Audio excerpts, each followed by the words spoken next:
be having these 3-hour marathon shows. Well, it's not that. I mean, we kind of were going to make a conscious effort to have like a 9 o'clock out, and Right. we got to talk But if about we- New Japan. Don't start with that shit, man. It's important wrestling information that needs to be talked about. We are a wrestling podcast. I was intrigued by what happened this weekend in New Japan. I tried to find it. Tried to Yeah, use the your House of login, Torture couldn't fucking figure it rules. out. I'll drive to North Arlington and punch you right in the dick. I'll fucking leave this house right now. I don't know if You you don't- saw. I'm an official member of the Old Balls Club now. Dude, you're a charter member. You discovered it. Fuck yeah, dude. You discovered it. You're You know the that- founder of the Old Balls Club. You know the story Footprints, where people feel like Jesus leaves them because in the hardest times of their lives, there's only one set of footprints in the sand. All right, Who? Dice, what do you got? Well, when for me? Jesus carried me, it was his 2 feet and a fucking track with balls dragging in this. Did he just rip off Dice? Kinda. No. Kind of. How do you kind of rip off Dice? I mean, anytime you pick up a bedazzler, I guess you're ripping off Dice, right? Dice. On their back or in the crack. Oh! Oh! I feel very parched today. Parch. Why, not getting enough water? I don't know. I've been drinking. I walked 9 miles today. Where'd you walk to? Car wouldn't start. I dropped my car off to get an oil change and new tires, and I walked back to the house. And then I walked back to get the car when it was done. When you got back to the house, they were like, "Car's ready."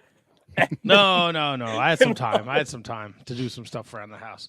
I did. I don't know if you guys saw in the Fortnite chat. Oh, yeah. You got to get on the game, KJG. Almost had to reset the clock today. Oh, do tell. Well, I mean, sounds That pretty clock. self-explanatory. I saw Vince was in the lobby, and I instantly signed off and had to duck walk upstairs. And I sent him a message like, "Hey, I saw you, but I had to go, or I was gonna have to reset the clock." It was dangerously It's close. so good. This is Do the you body ever- clock we're talking about here. Did you ever fear, right, when it's that close? Like, how confident are you in the act of dropping your trousers and just letting it go before your ass hits the seat? I've done that very few times, but I have done that. I've never. I really thought today was the day where I was just gonna shit all over the back of the toilet thought seat. you were going to sink a free throw? I wasn't gonna try, but I thought I was close today, man. He was close. definitely gonna hit the backboard. So listen, Matt, let me help you out here, buddy. As long as it hits porcelain, you're good. Is it counts. though? It counts. It counts Yeah, as but- entry. Yeah, but the cleanup still then, like Well, that's a different conversation then. a little different conversation. Yeah, a little different conversation. As long as you hit the porcelain, you're good. If it doesn't hit the floor, boom. Wait a sec, though. mean- It's still in basketball, though. If it hits the rim and goes on the floor, it doesn't count. You're the only one that made the correlation for basketball and shitting. That's true.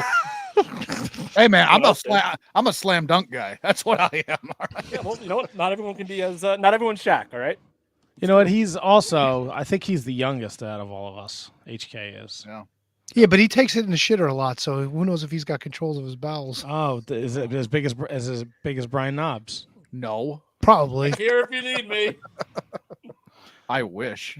And how do you know he takes it in the shitter in his extracurriculum activities? Well, he's mini me, you know. Oh, and So, you take it in the shitter? of course. Who doesn't? Who doesn't take it in the shitter? is Isolate your- that, Eric Freeds. What does your dumb thing say? We rule Spain. Oh, We God. do. We are in the top 5 wrestling podcasts in all of the country of Spain, and we are still up there. Fucking Jim Cornette knocked us back to number 7, but we're still up there. He's a heel.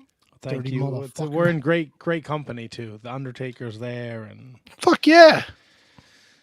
Spain. Well, What's wrong with being with the Undertaker? You know, Tina Nothing's- Santana holds a victory over the Undertaker in Spain. Nothing's wrong with being with being with the Undertaker. Seeing the Undertaker might be a whole different story, though. Met the Undertaker. So Mark Calloway's ahead of us, Jim Cornette's ahead of us, and Wrestling with Freddie. Freddie Prinze Jr. apparently has a podcast that's doing better than us. I mean, I expect all three of those podcasts to be doing better than us. I miss Freddie Prinze on the Rivals show, by the way. He was so good on those A&E shows. Now they have that fluffy guy. Dude, we're doing better than Jericho, Jim Cornette Experience, his other podcast, Cultaholic. Cornette's got 2 podcasts? Oh, yeah. He does 2 a week. Yeah. What? Kevin Nash, Chris Van Vliet, Delete. whatever. We're doing better than Busted Delete. Open. Delete. We're doing All better right. than Not Sam. Wow.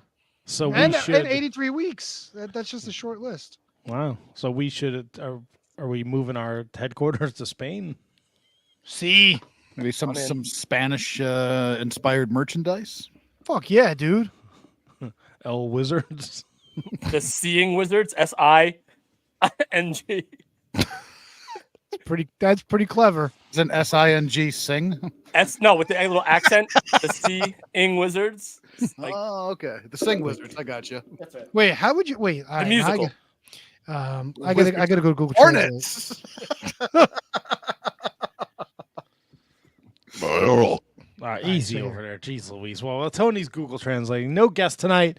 It's original Wizards. We got a lot of wrestling to talk about.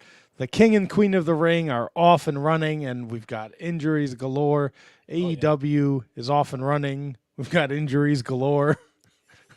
And TNA is off and running. Injuries galore. Ooh. Shining Wizards in Spanish translates to Magos Brillantes. Ooh, that ain't bad. Magos Brillantes. I can't speak the brillante? English language, and you want me to say Magos Ballantes? No, brillante. Brillantes, like brilliant. No, Brillantes. brillante. Brillante. Oh yeah, Brie. Yeah, ILL is Brie. Oh, look, yeah. these two I fucking can't gringos. fucking do it either. Jesus Christ. We're basically Jesus! Gringo's a different type of Spanish. They're double T. Shining I don't expect you to know. Wizards. Can we make a Shining Wizards Spanish shirt, like the logo with just like it in Spanish underneath? We'd have to put a big like. I was mustache. Nope, we're not doing that. Nope, No. don't go there. I Yep, knew big exactly mustache. where you were going. Not doing it. Magos Magos brillante. Or like his Brillantes. hands like holding up like a bullfighter's cape, right? Ain't bad. Yeah. You know. Just get Tito Santana in a Shining Wizards t-shirt. Isn't he Brillante. Arriba. Magos Brillantes. We're going to have fun tonight. Fuck yeah, we are. Maybe there'll be some more dolphin rape talk. You never know. You never know Jesus, what we're going back to that well. We're not going back into it, but I have it written down here in my In your you know, notepad? I'm a creep notepad that when I die and they find this, they're gonna have a lot of questions. So Brendan says like 12 pages of notes that you find it upon yourself to include dolphin rape jokes in your own notes. Sure did. Sure did. Dolphin rape free. I don't even print up his notes anymore. I just put them on the second laptop here. Well, there you go. Look at Boom. Yeah, because I was getting yelled at for wasting all the ink in the printer.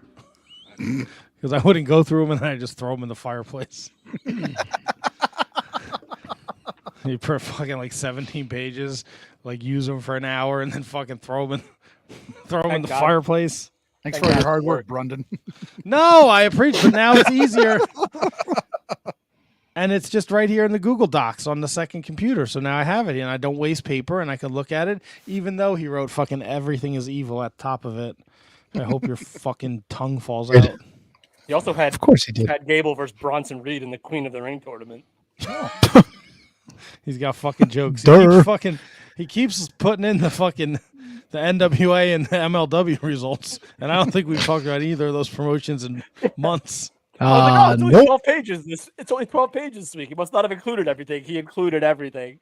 I looked at this fucking MLW show and I was like, you know, you look at this and then Court Bauer on Twitter saying they're the fucking jewel of Thriller app. But, well, you're living in some kind of world, Court. Matt, did your Fight TV carry over to Triller, or do you not even have a Fight TV? Oh, Anymore? I don't even fucking know. What do I have Gotta on get my that phone? Rocket app, baby. What is it under sports? What do I have it under? Streaming, wrestling. Oh, it just This is when I, Triller. When I did the update, it just went to Triller TV. Oh, okay. Triller. Oh. Hello. Hello. All right, so we're going to have a lot of fun. Yeah, we what are. is this? Episode 689, 11 weeks till 700, which means 10 weeks and 4 days before we decide what we're doing on 700. That sounds and about it's- right. And it's all here next. So don't change the channel. I wouldn't do that.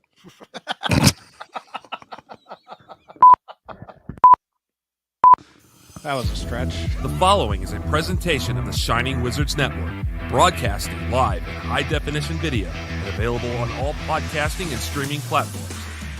Follow us on social media at Wizards Podcast. Check out our merchandise at merch.shiningwizards.com. Do your Amazon shopping at amazon.shiningwizards.com. And become a Patreon supporter at patreon.com/wizardspodcast. And now, it's time for the Shining Wizards.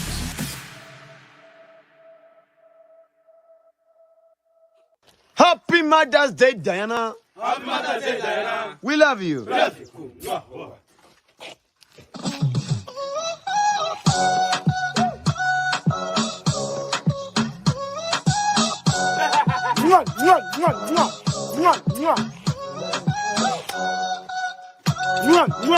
We love you.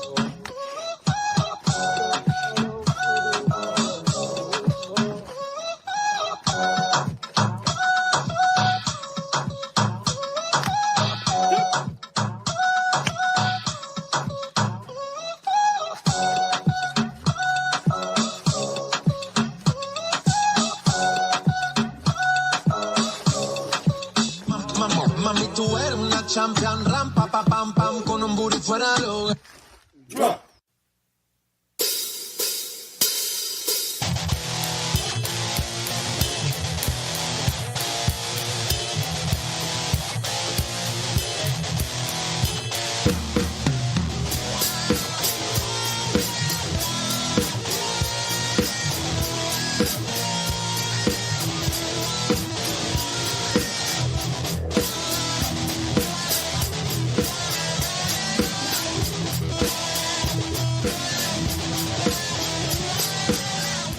We hope all you moms out there enjoyed your Mother's Day yesterday. And of course, once again, happy Mother's Day to the mother of the Shining Wizards, Diana.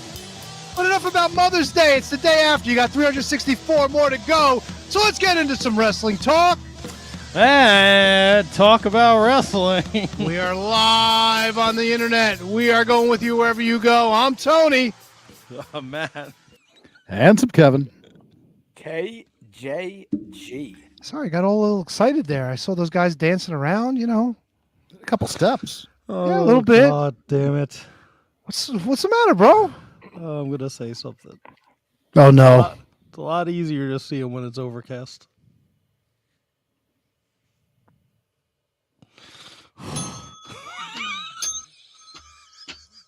Was the same guys from the other video? Oh boy. Back here if you need me. Oh no. I was like, wow, those guys look pretty fucking buff. But then I was like, are those the same guys from the Shining Wizards video? No, they don't all look alike. I'm not saying Tony, that. you didn't just have to say that. The other Yes, I video, did. the other video was very sunny, so I couldn't see him that well. Some things you just let die, Tony. You just let Matt die. Just let me die. Just like your internet You connection. don't slow down. Good Lord, man. So that was a different group of guys.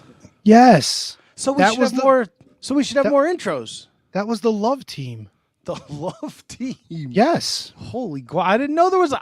Hold on now. Shout out to the love team. Yeah, for real. How many teams are there, Tony? Oh, have there's you a lot. So there could be a whole bunch of opens. Like, Sure. How many $40 of pops do you want to spend? I don't know what's in the Patreon. We're not fucking spending on anything else. All right, so we got the Outs- Bolt. Oh, out- actually, Outside of downtown PD Brown wearing our T-shirt in the video we put out yesterday, we've seen nothing from Handsome Kevin in Minnesota. That's unfortunate. yeah, we've got a lot to choose from here. I don't know what Azamkia is. I'm in. There's a jungle team. There's a Bangladesh team. So there's we have African the teams. Bangladesh team. We have the wolf girls, team. The wolf And we have team. yes. There's a bull team. A bull There's the BBC team. Hold on. If we're gonna put out some merchandise Hey, there's for the wolf our team. Spanish constituents, I like it. why are we not using the bull team? There's a B team. They dress in yellow. It's There's just a the muscle fucking- team. It's Scott Norton and Vincent. There's a love team. There's a pool team. Guess where those guys are at? There's a boxing team. They got a whole bunch of them, and that's just Africa, bro. Like, So wait, do they do like? Is it like a competitive intro league? Is that what this is? Like, no, there's just many to choose from. If I it mean, is, it's I just want in. Africa. Well, here we got Bangladesh. We got. Oh, these might all be the same guys. I'm not sure. No, they're all different. There's different squads here. Oh, there's the Ashik squad. There's the Azmir Joker squad. There's the Chomok squad. I'm all in on a Chomok, whatever that is.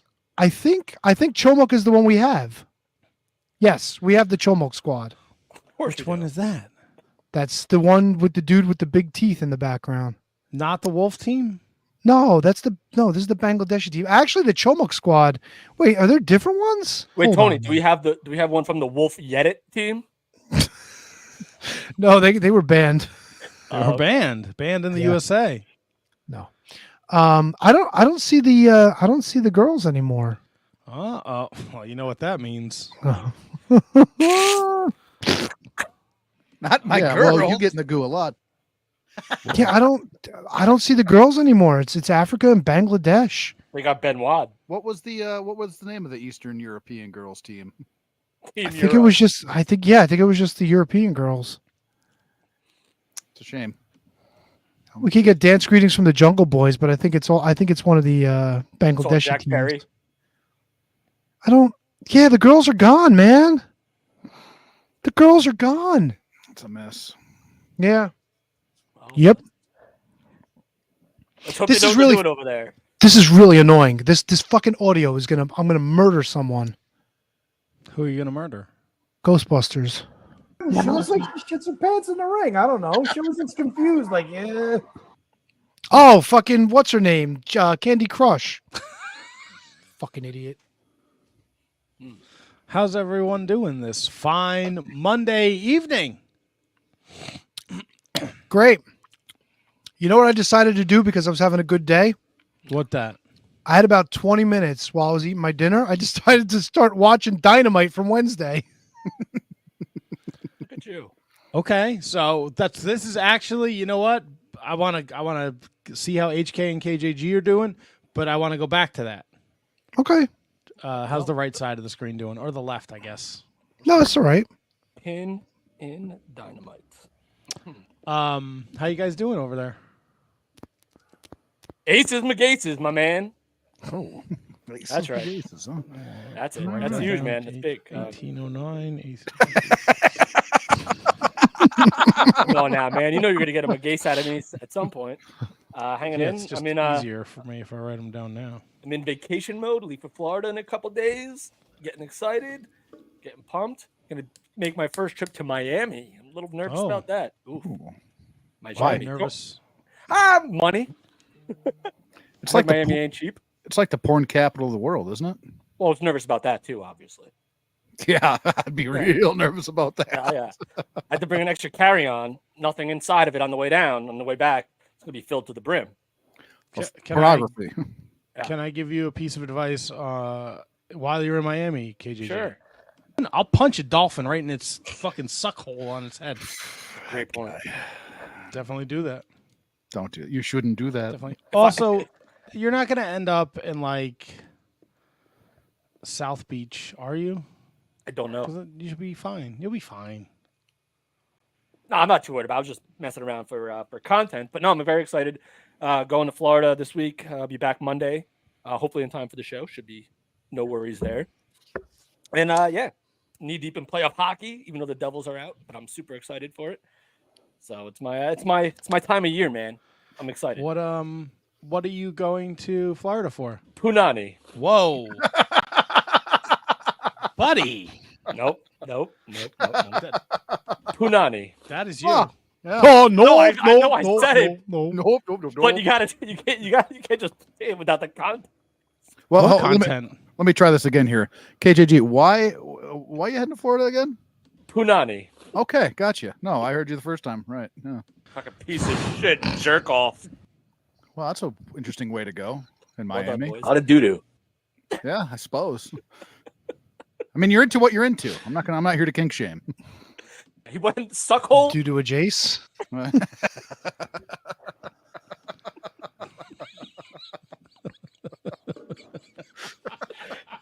Waving the white flags. If already. it's the porcelain, you're good. Can we get that one?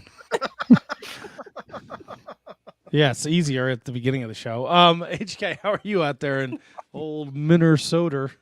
I'm doing great in Minnesota. Yeah, man. Great. Had a fantastic show this weekend and scored some figs. All right. I don't know if we can see the logo on your hat because we know Tony likes to guess. That's got to be a minor league team. It's a hockey hat. I know, but Tony's usually on top of these things.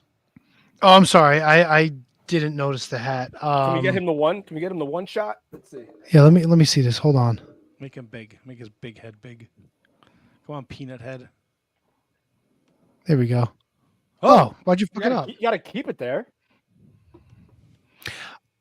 Oh, I know that one. You know That's from Al Day's neck of the woods. No way, dude. That's either a minor league team or the Sharks. Yeah, no, it's the Huntsville Havoc. You bet your baby balls it is. Fuck yeah, dude. Did you guys have a side DM? Yeah, there's collusion here. There's 100% collusion. I talk to Al frequently enough. I know who he follows. You talk to Al? Yes. Al Day. Yeah. Tropical. Fuck yeah, dude. Treehorn. Yeah. Lover boy. My island boy. What's up, Al? I find that hard to believe. Why? He's a Don't believe delightful it. human being. I know he is. I also talk to him. He's fantastic. Well, I bet you don't know who the Huntsville Havoc is. Maybe how often do you talk to him? I don't because we. Well, I do you know Al? I didn't send a text message to Hansel Kevin and say, "What hat are you wearing tonight?" So when they ask me, I know. Say my name, Steve. Tommy says, Tommy T Dog says HK's hat is really cute. Hey, thanks, babe. Ooh woo. What is this? What was that? Ooh woo. Oh, it's like a thing. Yeah. That's of course it's a thing. What is Oh yeah. Don't just please stop. What? What are you doing? What is that? What? What? Who, are me? you doing? What? Yes, Scott George is right. Tropic Al does agree with Matt not wearing deodorant. No, he does not. No, he does not. Yeah, I don't know where you heard that from. Well, look, if you go to the latest episode of Tots Pod on the Shining Wizards Network, part of the Gorilla Brain, yes, the Gorilla Grains. the Gorilla Brain podcast production. Will you stop? You can listen and you can judge for yourself and listen what my man Al Day has to say about the deodorant situation. Yeah, listen to him. All right, we can't have this conversation because Al's not here to talk for himself, and I'm not putting words in his mouth. I'm not like Hansel Kevin, where I'm not going to try and be the puppet master for Duke and for Al Day. I listen to the shows. I know what goes on. That's not what happens. Yeah, come on, dude. I am going to harp on HK for the latest year of Duke and Rogue, though. Oh, here we go. All right, no. I want to hear what he says. I would have liked a little more context. Excuse me. Into the conversation about who the time era of these concerts that are taking place when it's got Kios and Kip Winger, because I definitely screen capped arguably one of the top 5 most awesome pictures ever and sent it to you. Because look, if it's Kip Winger now, then I think Kios has a better chance of getting away with it, as Duke said. That's fucking wrong angle. No, It's great so angle. bad. Horrible angle. But Bad Kip angle. Winger back in the day, she's only 17. I bet you Kip Winger plenty of 17.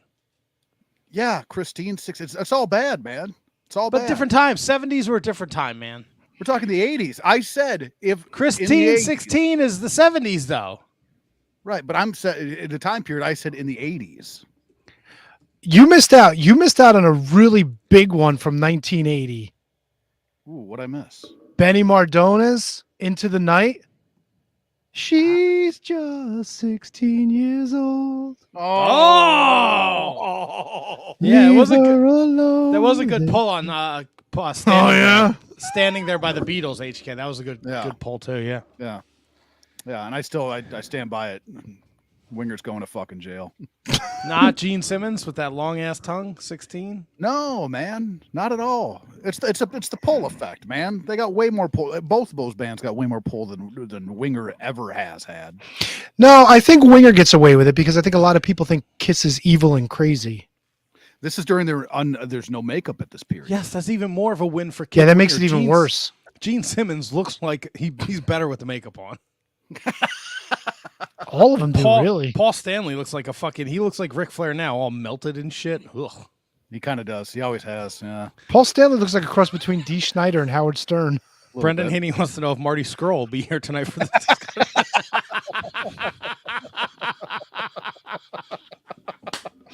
Bravo, Brundo. Bravo. Oh, what are we doing?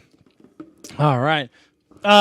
Before I forget, HK, no, because like HK is heavily involved in the independent wrestling scene in Minnesota, but we never get a chance to plug where he's going to be. And then as soon as we finish the show, he's like, I should have said where I want to be this weekend, because Handsome Kevin gets to do some pretty cool shit. So I wrote down plug HK, which, when I'm dead will be very interesting to read along with all the other.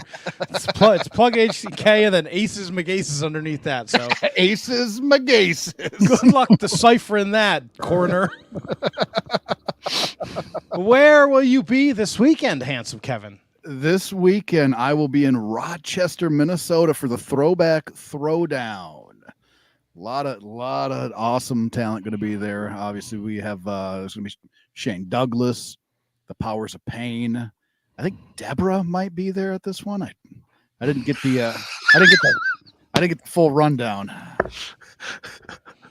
I know exactly what Tony's doing. Oh, what is he doing? Where's he going? I gotta find it. Hold on. on. No, keep going. Keep plugging your shit. Good. Yeah, you're good. I'll find it. What are you talking about? Tommy? But look, Tommy T Dog, I think Kip Winger is really sexy then and now. Now. Tommy I did not know HK is a wrestler. He is a wrestling manager. Berserker will be out on Saturday. Dude, for real? Can we ask Huss? Can you ask him about his muffler? I'm gonna ask him if he's gonna pay anybody back for those lemon cars he sold. Can you see if he'll do the podcast? I mean, I've met him before, and then we can ask him on the podcast. So at least we got him on. Then. Right? Yeah. John Nord leaves podcast. Great bear, raise some hell, beat Deborah. Oh hell yeah! What? Oh hell! Classic on this show. What? Oh hell yeah! I'm surprised. Leave her on the floor. Let's beg for mercy. Oh hell yeah! What? Surprised it's not on your soundboard. I had to put it back on. It's in the music though. Fucking hell. Here we go. Justin Anderson remembers. Beat Deborah.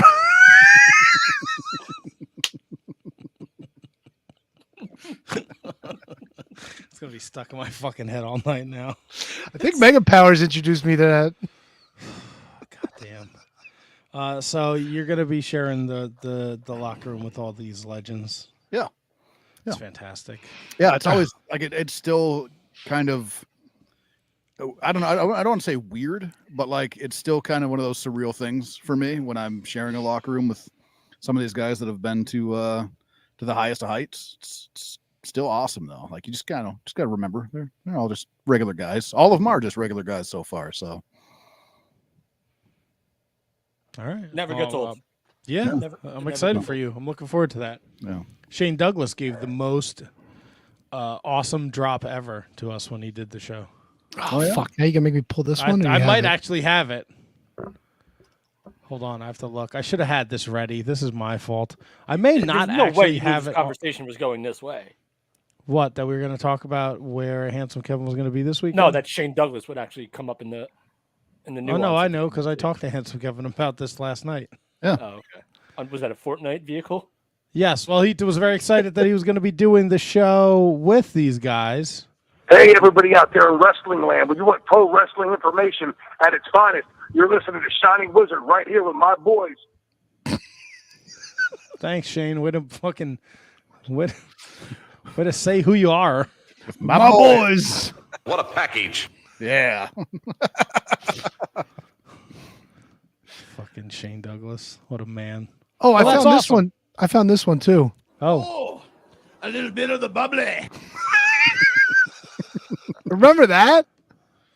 a little bit of the bubbly? That was when AEW was awesome. It's like 4 years ago. 5 years ago at this point. I found this one. Oh, didn't see you there. You're listening to Shining Wizards podcast, baby. Stay locked up. I'm Thunderfrog, baby. Yeah. Thunder Frog. What's the wait? Where's the where's the worst one? Where's the fucking worst one? Where is goddamn Moose? I don't think, Raven? No, fucking Mr. Ooh La La. What's up? He's got fucking I Got the Power playing in the fucking background. God Hey, damn, I have a this ton show- of liners of people we shouldn't be playing liners from. I'm DJ Whitmer, and you're Whoops. Nope. Whoops. Oopsie daisy. Hey, Matt. Yes. Business question, but an idea that I feel like might bring good conversation on the air. Thoughts about getting Scotty Riggs back on the show? You know what? I've actually thought about that because I see him. He's working out with them DDP power cuffs. Fuck yeah, dude. The Dallas Star is getting bigger, brother. That's what he said on Twitter. I think that's a saw great that. idea. I bet she's All got right. some great stories, and he was like fucking living out of his car before he turned his life around. So, So you how know, good maybe is the internet connection going to be? Well, now he's probably sharing a house with DDP, and he's shaving Buff's balls. So we'll see what's going on there. That's a promotion. Buff's Scott balls? George might want to erase that one. Oh, there's a lot we should probably erase. Yeah. There's guests too. Yeah, it's if you've been on the Shining Wizards, odds are you're a problem. Odds are you're a problem. Odds are you're a problem. You know what? We have this one.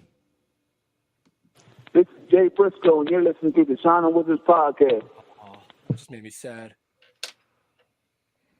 Oh well, I didn't mean to make you sad. I'll make you feel better.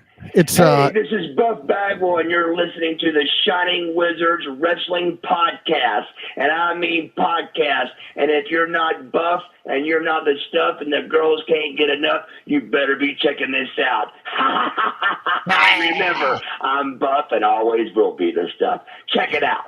Love that. Missy Hyatt, that's going to be there this weekend. Missy Hyatt, not Deborah. She went on a Twitter tear too this weekend, huh? Missy Hyatt. Did she really? I think so. She was saying something about like some signing she was at. She was like, even the 80s rats are out tonight. A lot of uncomfortable wrestlers. Oh, I did see that. Yeah. Oh, I saw that. Let's see. She was going nuts this weekend. And I didn't realize how big of an how big of a role she plays on she's a GCW regular now too, right? Game changer? Yeah, she's the manager of Blake Christian. All right. Brundo's asking about David Starr. I don't think we have a David Starr drop, but we definitely have some juicy product drops. No, we dropped David Starr is what we did. You got any hard body Harris drops there, Double T? No, how about Yes. He was how about one this? phone call to call us and give a liner. How about this one? All right. Hello, this is Gunner right here, the modern day Viking of TNA Wrestling, and you're listening to Shining Wizards Podcast. Oof. Get it. Wait, what did Gunner do? I He's forgot. a big old racist. Yeah, Gunner's a racist. What about this anti-vax wizard? This is the common denominator of greatness, Austin Aries. And you're listening to the men of the Shining Wizard podcast. That's right. We're men. Yeah. That's right. I like Austin Aries. Except when he fucking no-sold Johnny Fuckface, whatever his name is now. Then, All right, let me sidebar. Yeah. This whole Johnny fucking change his name. Are we over this yet? I'm over We going it. back? Are we talking Dynamite? We talking about Morrison here? Yeah, but well, I mean, any show that he appears on, like, wasn't he on that fucking thing that, isn't he on that fucking Bloodsport thing? Wasn't he also Johnny Bloodsport recently too? Enough of this shit. Just pick That's a his fucking gimmick. name. It's No, his it's gimmick. fucking stupid. Dude, well, when you show up on WWE TV for the first time so many years ago, and your name is literally changed from week to week, you run with that as soon as you can. Yeah, So he was should have Johnny's- fucking ran away with that He shit. was Johnny Spade. He was Johnny Nitro. Then it was John Morrison. Went back to Johnny Nitro, or no, he stayed with John Morrison. It doesn't And then matter. It's so Johnny dumb. Impact, Johnny Wrestling, which Gargano took over. Johnny Elite, Johnny TV. I love it. Let it ride. Ugh. Brendan wants to know if we have a Buck Zoomoff drop. No, we don't. I bet We you have, we could get him on the phone for an interview from prison. Dude, that was my fucking idea. I Yeah. want. Still to do it. Hey, see if the Berserker fucking could get him for us. Here we go. In the back of my notebook, a list of people who are in prison that we should try and talk to. Buck Probably Zumhoff, Bunkmate. Buck Zumhoff, Sonny, Hardbody Harrison, Billy Jack Haynes. Fuck is wrong with us? I bet you there's more. What do you mean? What's wrong we with were us? going to do the Wizards pen pals. Pen being Yeah. pen and yeah. Here's $20 to put into your account. Talk to us for 15 minutes. Yeah. Oh Go buy my us god, something that's nice. all you got to do. Just put them in the send them money to the commissary. They'll fucking talk to anybody. Yeah. See? How do I do that? You could probably just do an inmate search, and then that'll give you like their commissary number, and then you could probably just wire them money. Oh, yeah. Send them letters, All read right. the letters. We got to figure this out now. Where's Buck Zoomoff in jail? I'll do a little quick Google foo. We'll see All if we right, can so I figure feel like this we have to like. What is he in for? out. Do you really want to know? Yeah. I guess not, based on that. I met him. He signed some stuff for me, and I saw the Yeah. the crime in the back scene. of your fucking I van. saw his crime scene. All right, so how about this? I feel like we have to do our due diligence with what they're in for before we write them. What do you mean? Well, it'd be like Sonny, right? Sonny killed Yep. somebody, Yep. right? But she didn't do Oh anything, my god, I've got a fucking. but I've she didn't got do his anything fucking- like to kids or anything like that. Bro, I'm Not, putting in. no, not Sonny, but rock and roll Buck Zumhoff did. Right. That's why I don't want him. He shouldn't be involved in this. I don't want to write Buck Zumhoff. I just put the link in the chat to Eugene Zumhoff's Department of Corrections page from the state of Minnesota. Look at Oh, you. thank you. Oh, where He is looks like a feminine Barry Windham in this picture. Barry Windham looks like a feminine Barry Windham. Whoa! He's currently at Rush City. Holy shit, he's in Rush City? Sounds like an amusement park. That's that's where Handsome Kevin's next show is. I'm gonna say no, that's not far away. Holy shit! Wow, you did that fast, Tony. Listen, I know a thing or two about a thing or two. Yeah, you do. What about? Can you find out where Hardbody Harrison is? Wait. I'm looking up. He's got to be Atlanta. Oh, court case information. See. I want to. Why can't I want to get his account information. I have a feeling it's gonna be. Oh God! All right, yeah, I accept. Oh boy, what did you accept? No, it's the court records online. It's the Minnesota court information stuff. I could look this up later. This is very. I like doing investigative stuff like this. It's fun. Not necessarily for Buck Zumhoff, but you know what I mean. Rock and roll, buddy. Rock and roll. Oof, man, that picture is. That is something else, buddy. You know what was great too? Like when they were sentencing him, he tried to run out of the courtroom, so he made it even worse. He looks a fucking Eugene Otto. Like, what a fucking ghoul. Holy Like if shit. Eugene Otto had a face, it would be Eugene Otto's face. Oh my God. What? Yes, crazy. We're fucking all over the place tonight. But back to so Handsome Kevin's got a show. KJG's going to Florida. Yes, we're gonna go back to Dynamite. So you did watch the first 20 minutes of Dynamite, T-Donk. Yes, I did. Wait, I'm looking up how to send money to inmates in the Minnesota Department of Corrections.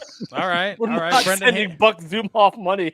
Oh, here you go. JPay, of course. JPay. Yeah, JPay. That's Not kind of like what I think JPay? that's what all the departments of corrections use, honestly. Brendan Haney wants to know how long until we can write Ric Flair. He better hope a long time. You're better off writing to Paisanos. He'll probably pick it up the next time he stumbles in. What a fucking embarrassment. Dude, Jim If it Cornette wasn't was like, Ric Flair, no one would even give this a second look. but Jim Cornette was like, how do you spend $1,500 at a fucking pizzeria?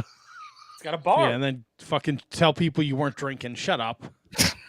Oh, he was hammered. Oh, yeah. Fucking liar. You fucking just stop, all right? Your fucking best years are beyond you. Just be a normal fucking civilian, you dick bag. That's normal to him, I guess. What's your last name? Nicholas Dickhead. That was funny. He had some good lines in there. I'll give him that. Hey, still cut a promo. Love it. Free Ric Flair. All right, well, we have to sign up for a JPay account. And once we get that, then we could send money to whoever we want that's in the system. Great. Hey, we could send them money to make phone calls. All right. The consortium for wrestling convicts. Oh my God, we should start a charity. we should make a 503c. Is that what it is? A nonprofit. Oh, here Todd Gordon chimes in. He says, "Who do you got to know to get a Todd Gordon drop?" Hey Todd, just record yourself on your phone and send it to us. wizardspodcast@gmail or text it to Matt. You probably got Matt's phone number. Does Todd Gordon have your number? No, but he can slide into my DMs. But yeah, Yeah. Look, we have gotten away from the drops, but I would love to get back to getting drops. I mean, video preferred because now we have the video, component. Yeah, maybe we go in a different direction. Liners are out, right? Because all of our liners are in jail. Yeah, pretty much. Or, Hey, everybody, this is Sunny. There we go. All right. They're either in jail or they're no longer with us, right? Jesus, criminy. Yeah. Oh, my goodness gracious. Do you know who you are listening Nope. to? Is that Orndorff? Yeah, it was Orndorff. Oh, man. Paul Orndorff was awesome. Can you play that again? No, come on, man. Why? Street turkeys. He said, "Do you know who you're listening to?" Sweet on the hog. Yeah, sweet on the hog. Wait, Todd did Gordon Orndorff- fucking rules. Yeah, he does. Yeah, Kevin Nash is sitting above me, brother. Can't you tell? Big sexy. He aged like Zoom off. God, Holy shit. I might use that picture as the episode.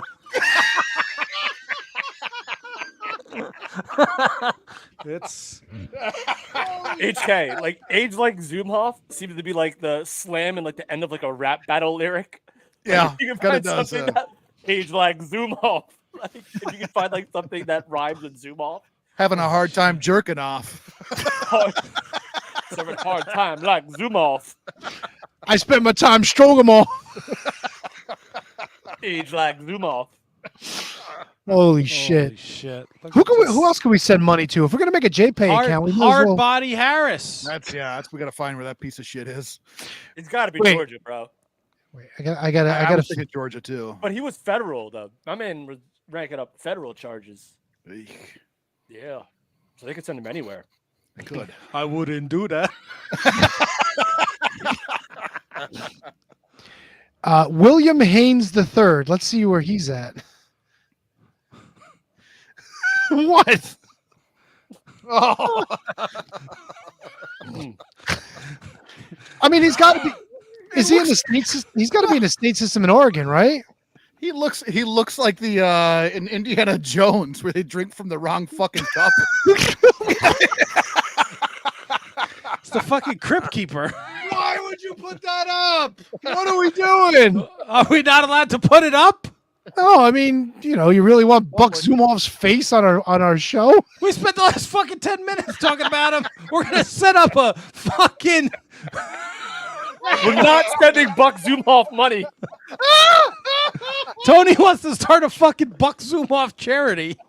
No, it was a charity for wrestlers in prison. Get it right. Holy shit! What are we really doing? Getting them like Cheez-Its and like yes. Yeah. Oh, he could buy toiletries, like if he needs some shit paper or maybe a new toothbrush. No. Eliminate Zoomhoff. Delete Zoomhoff from this. Oh my god! Well, I mean, there's no fucking outstanding citizens in fucking prison. I get that. It's not like he's ever getting out either. I mean, come on now. It's not like Hard Body Harris is some fucking. Zoomhoff is up for parole in 2031. Yeah, they're all bad people. Todd loves the show. Todd, anytime you want to come back, brother. Hey, just fucking send me a Facebook message. I'll send you the link to jump on. Hey, and if you know any wrestlers that are down in their luck and maybe behind bars that could use a couple of buckets, know anything? He fucking he ran ECW. Of course, he knows somebody in jail. What's the over under on people Todd Gordon knows in jail? 4. I'd say 17. I think a lot have passed on. So you have to remember that. That's a shame. Right? Yeah. Right? Yeah, like Rockin' Rebel, right? He It going? depends on how. Like, I'm not talking about like wrestlers. I'm talking about like everyone in his life. Oh well, it's a horse of a different color. Yeah. Maybe they got life sentences. Maybe they're still. Hard Body Harrison is in there for fucking sex trafficking. Yeah, so I wouldn't. So we can't send you. You don't want to send him Cheez-Its either. No. So like, what if he said bad crimes, but like, I don't know if this ought to be good. So, Sonny's like the weird one. Sonny! I don't know if I'd send her stuff either. I guess I'd have to, right? Here we go. Oh, you could buy him like underwears and like t-shirts and stuff too. Yes, can we please send them all Shining Wizards t-shirts? No, you got to buy them for the. No, I want to send them to the whole clink. The whole clink. And we'll put like a little tool inside so they can break out. No break No, out. I don't want them finding me. You think I'm letting fucking rock and roll Buck Zoomhoff sleep on the air mattress that Handsome Kevin sleeps on? You're out of your mind. Yeah. I just picture like you Sonny like in prison with like a Shawn Michaels poster on her wall, and then behind it is like a hole to get out from the tool that we sent her, and she like gets out of a storage drain. Oh, she's Shawshanking. She's Shawshanking and pops into like Studio B for like an episode of the podcast. You saw the look in Tony's wife's eye. Fucking Asian Joe. We're Cell Block B, and you're watching the Shining Wizard podcast.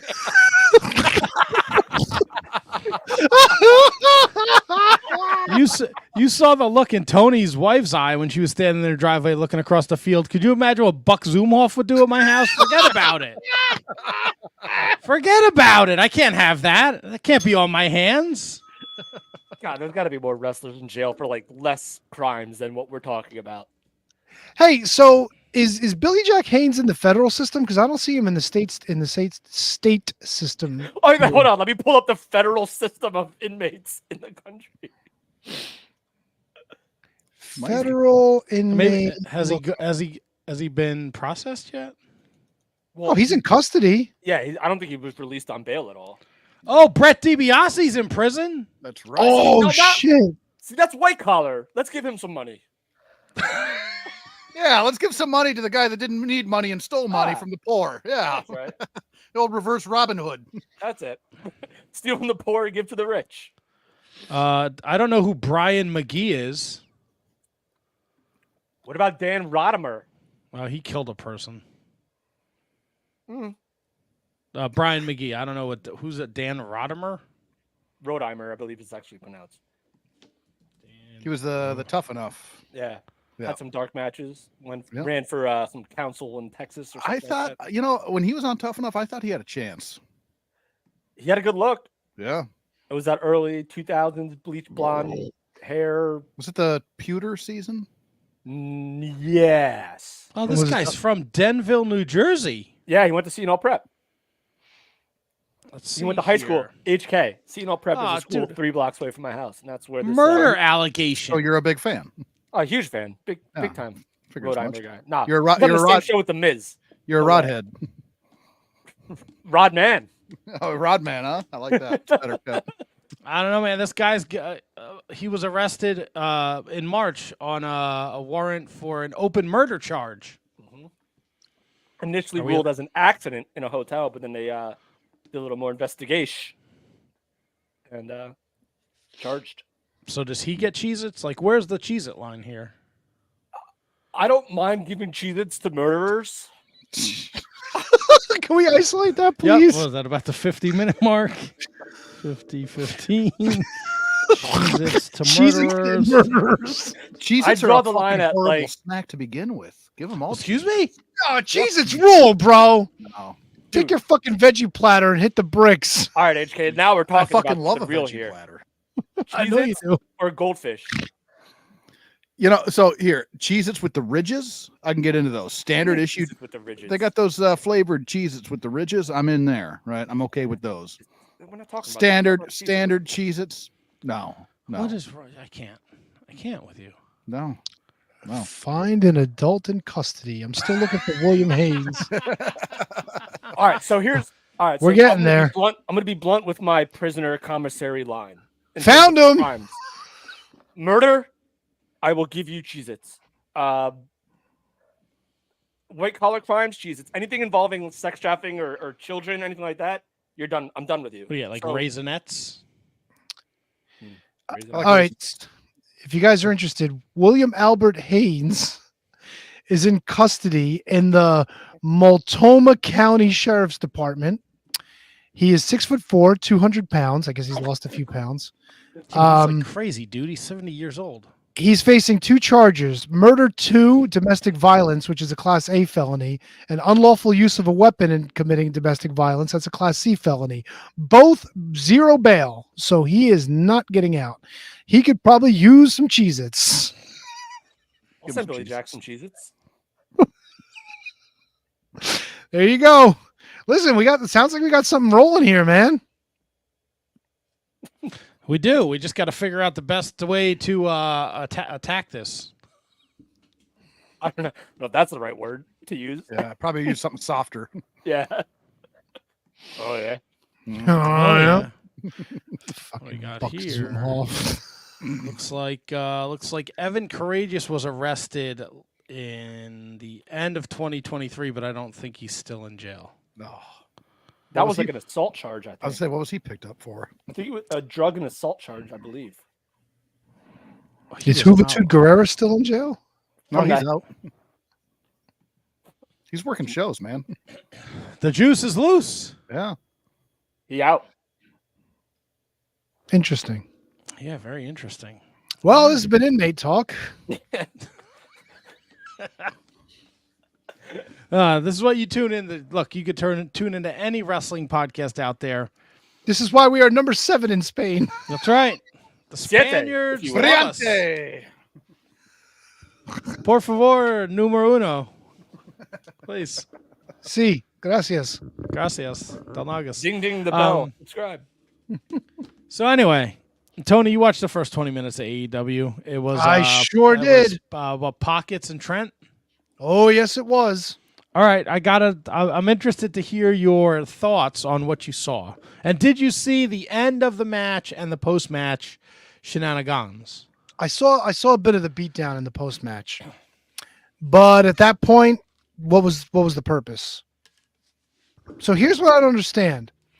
So Trent beats up Chuck Taylor, and now Chuck Taylor, outside of that, has this career-threatening, ending-threatening injury that he might not come back from.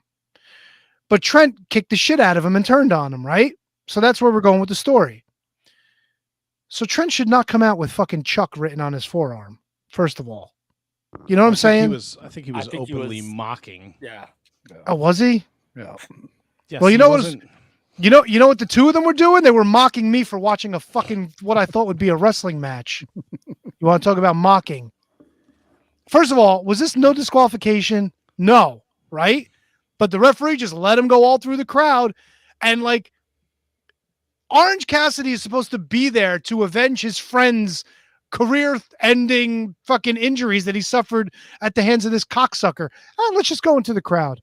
Let's just climb up on the seats. Let's just, and for opening 20 seconds, we're going to start with them hitting each other. And it was so bad, dude. Nothing was connecting. These two are idiots. I don't get it. I just didn't get it. Idiots. Yes. And on top of that, Trent is cheating and fucking punching and whatever, and the referee's letting him do whatever. Punching this way. Orange Cassidy, the virtuous babyface, has to fucking rip the turnbuckle out of the corner to win. Like, what the fuck are we doing? I thought we're trying to extend this story that Trent is a badass. You can't fucking let Orange Cassidy fucking lose. What are we doing? So now you shit the entire fucking story out. I don't care that he attacks him after the match. Who gives a fuck? He fucking lost. So I agree with you, Tom. Not a fun match, right? I'm with you with the rules. I'm with you with all that. And he's supposed to be avenging his friend, and he's doing the fucking the fucking hand. When he did that, I would have fucking gave him the finger, and I would have got back in the ring and said, "Come on, motherfucker."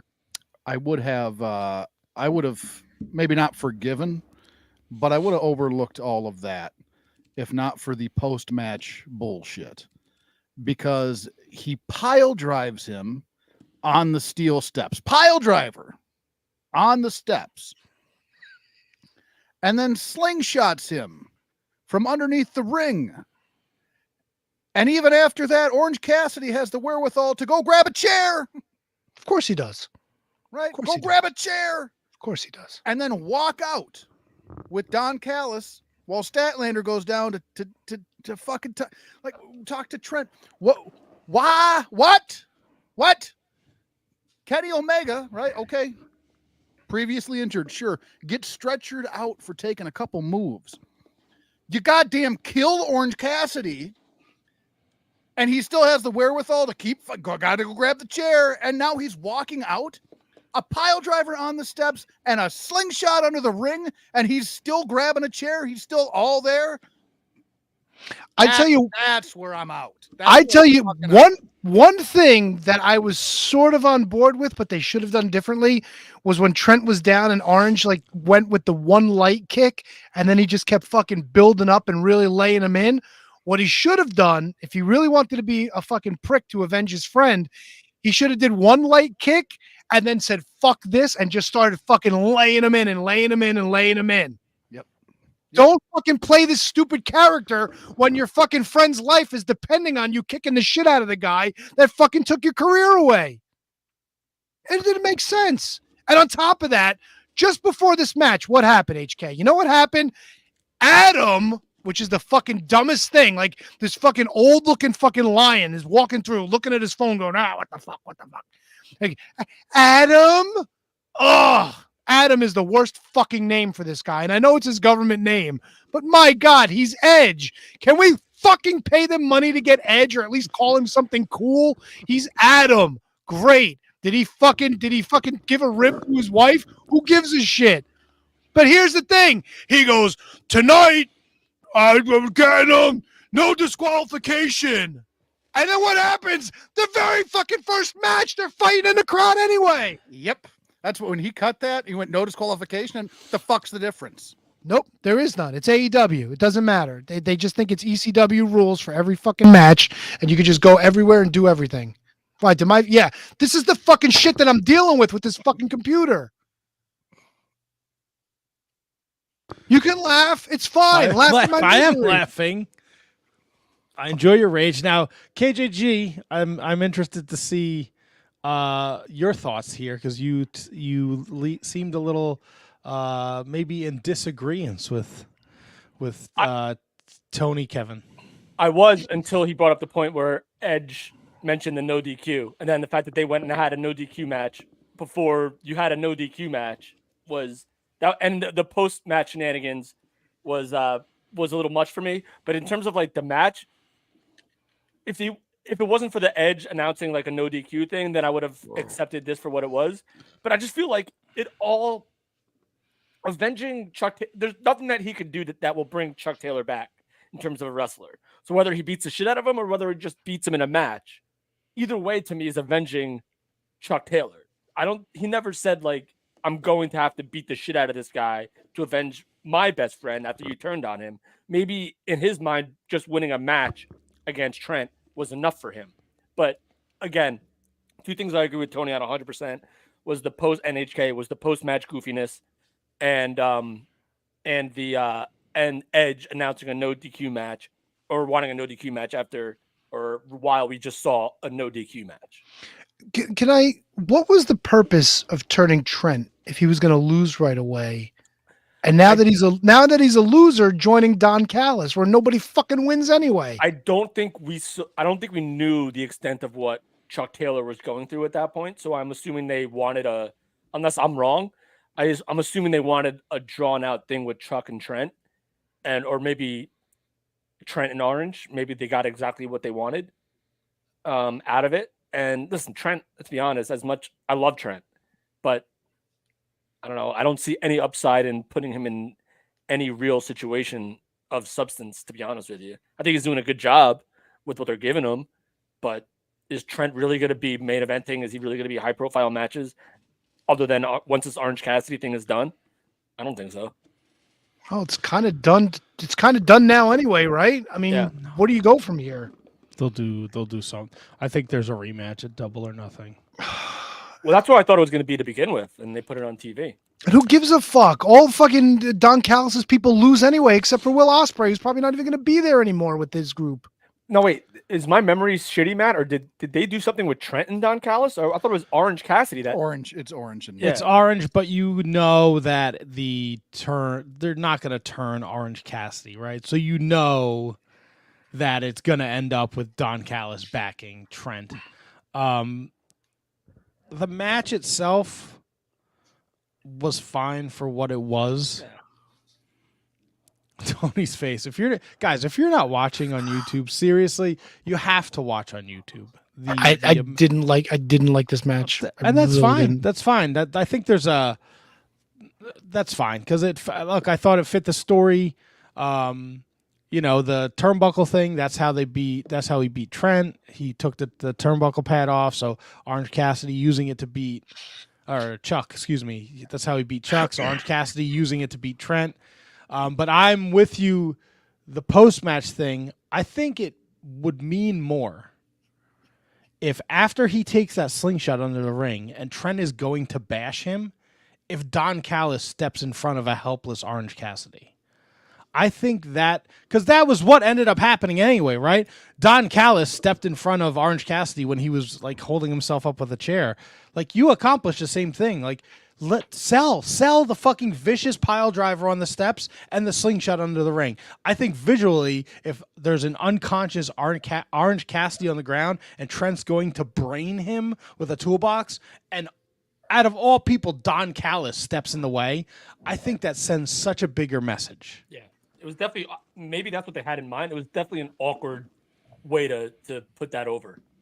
Yeah, I put it in, so I put it in my notes on my phone because I've been watching when I go to the gym, and that was the first thing I wrote. The fucking post-match, I hate it. I hated it. The fact that he just like fucking stumbled over and he grabbed the chair, like he just took a pile driver on the fucking steps and then slingshot under the hardest part of the ring. Like, fucking sell, bro. Yep. Nope. It's not what Orange Cassidy does. The lasting image of a fucking dead Orange Cassidy and Don Callis stopping Trent from braining him goes much further than Orange Cassidy not fucking selling this just to have the same result. Don Callis step in front of him. And I'm a big believer in the sell. I think we all are. Can we fast forward to Deeb? Because that bugged the fuck out of me too. That was fucking miserable. It was bad, but so we're gonna cover all of AEW here. Right? So you hear all the stuff that happened during the Ring of Honor tapings, right? With Sky Blue. Right? You guys know what I'm talking about? Yeah. right? And then during the Well, for the people who don't know that are listening, right, but during the what was it? The Mariah May Harley Cameron match too. You can hear the cameras pick up Saraya pointing at these dudes like these guys are creeps, right? So it seemed to be like a theme. The Serena Deeb promo was atrocious, but she keeps turning around looking into the crowd, and the only thing I could think of now, after all this information has come out, is there's fucking dudes like in the front row, like fucking catcalling her, saying nasty shit to her. Like, she's a professional. There's no shot that she keeps stopping and looking behind her unless someone's saying something that is like, she can't be that bad at promos. She can't. She's pretty rough at promos. Look, man, she's a great wrestler. That was rough to watch. Well, I mean, she's not a great promo to begin with, and that's being generous. Yeah. But if she's willing to get distracted, and I'm not saying she shouldn't have been. From what I understand, it was just one dude, and he was just saying completely heinous shit. But there was a couple different dudes apparently. I thought it was during Ring of Honor. It was only one guy that got thrown out. That was during Ring of Honor, but during the next match, the Maria May match, Saraya is on camera pointing out, like you could see her yelling at people in the crowd. Like these one guys one of the guys is the guy that does get thrown out eventually. It's in like that same group, but the one guy does end up getting thrown out in Ring of Honor. It's the same population. Remember years ago when Tony Khan said that AEW was going to be a safe space for all the fans, and yeah, but you can't get like. Yeah, but why are they not throwing these people out immediately? I don't. Someone jumped in the freaking ring. Yep. Yeah, I don't know. We've not just in wrestling, but like we've created a society where there's no repercussion. Like people just say and do whatever the fuck they want. Like, look, you've been to a wrestling show with me. I have a big fucking mouth. I've also been to wrestling shows where I've told people like, shut the fuck up and sit the fuck down. Like if I'm at an event and there's somebody doing like, look, I'm not looking to throw hands, but if someone's being a complete fucking dirtbag, I'm going to say something. And if it comes to it, I'll fucking get booted. But like this dude had a fucking kid with him. Like, what are you doing? What are we doing, people? And all these people around this dude, not one person was like, bro, shut the fuck up and sit the fuck down. Yep. Was he in the front row? I don't know where he was. I don't give a shit where he is. No, I get it. It just might be hard to do when there's like when you're like in like. Well, when fucking Audrey Edwards, as soon as the match is over, she slides out of the ring and they throw the dude out. So he was close enough where they could hear him. But there's people around him. Yeah. No, let's not normalize shitty fucking behavior. Of course not. I hate shitty behavior. That's like the worst. I would almost guarantee that the people around him that aren't saying anything are recording him on their cell phone and posting it. It's unbelievable, man. I'll fucking go to jail for my wife. If someone fucking disrespected my wife, I have no problem fucking killing somebody. Then we can send you Cheez-Its. Hey, send me the cheese. But I'm fucking dead serious, bro. Everyone's got a mother. Everyone's got a sister. There's some woman in your life. Like, just be a fucking respectful person. And all you fucking shitbags online are like, you dress like that. You're asking for it. Stop. You know who had the greatest point ever? Was Chelsea Green on Twitter saying, all right, so it's okay for dudes to go out and wrestle in their fucking underwear and all oiled up, and no one says shit to them. But then when a woman goes out and dresses basically the same way, but like not even showing as much, it's okay for dude. I'm paraphrasing, obviously, but it was such a well put out thought, in response to don't show your skin, like comment. If we were having a conversation about wrestlers and we sent the eggplant emoji, we would all know who we were talking about. That's right. It's just fucking crazy. People are out of their fucking minds, man. Mike Tyson said it right. People need to normalize getting punched in the fucking mouth for saying disrespectful shit. Sorry, a tangent. That was a tangent. Sorry. Back to Serena Deeb's terrible promo. Yeah. So she went cheap pop twice in the beginning. Right? And I think she's a fantastic in-ring worker. the promo was awful. It was very flat. And then fucking Toni Storm comes out. She catches one punch and she's knocked out cold, not moving, dead. One punch. One punch from Serena Deeb will knock out Toni Storm, the champion, out cold, not moving, done. Bro. Orange Cassidy eats the pile driver and the slingshot. He's still moving. Why am I interested in this match now when I know Serena Deeb loads up that right hand? Toni Storm's fucking dead. No, she'll kick out at 1. And also, she'll kick out at 1. Don't worry about it, bro. It'll be fine. All right. You know, it won't be one of those situations where she gets punched, she falls through the ropes, then Serena's got to pick up a dead body to bring it back in the ring. Nope. She'll kick out at 1, and everybody will be amazed. And did I miss something along the lines there? Does she now have like fucking Big Show's power? Where got the punch? Does she got William Regal's power of the punch? What happened? What am I missing? Where she punches her one time and Toni Storm's fucking dead. One time. yeah, it's also like the fans didn't do it. Like, look, the promo wasn't great. She's trying to tell a serious story. We understand like her health issues are serious. Bro, they're chanting fucking "Let's go Oilers" at the end of this segment. Yep. Like, bro, they don't care. This was I felt bad. This was a rough watch. This whole segment was not great. Wouldn't it have worked better if they would have done a pre-tape promo with her talking about it and then maybe come out and, you know, say whatever she's going to say about the upcoming match and then like keep Deeb short, protect her on the mic. Do a pre-tape, have her come out, then have Storm come out. Don't have her one punch killer. Don't do that. That's bad. Shouldn't do that. You shouldn't do that. Do that. That it was just it that annoyed the hell out of me, that entire segment. And I feel bad because like obviously Deeb's went through some shit. Like some serious shit. And I do think she's a hell of a hand. But you do have to protect her on the mic as well. Yeah, this is not like, I don't know. This isn't scratch me where I itch.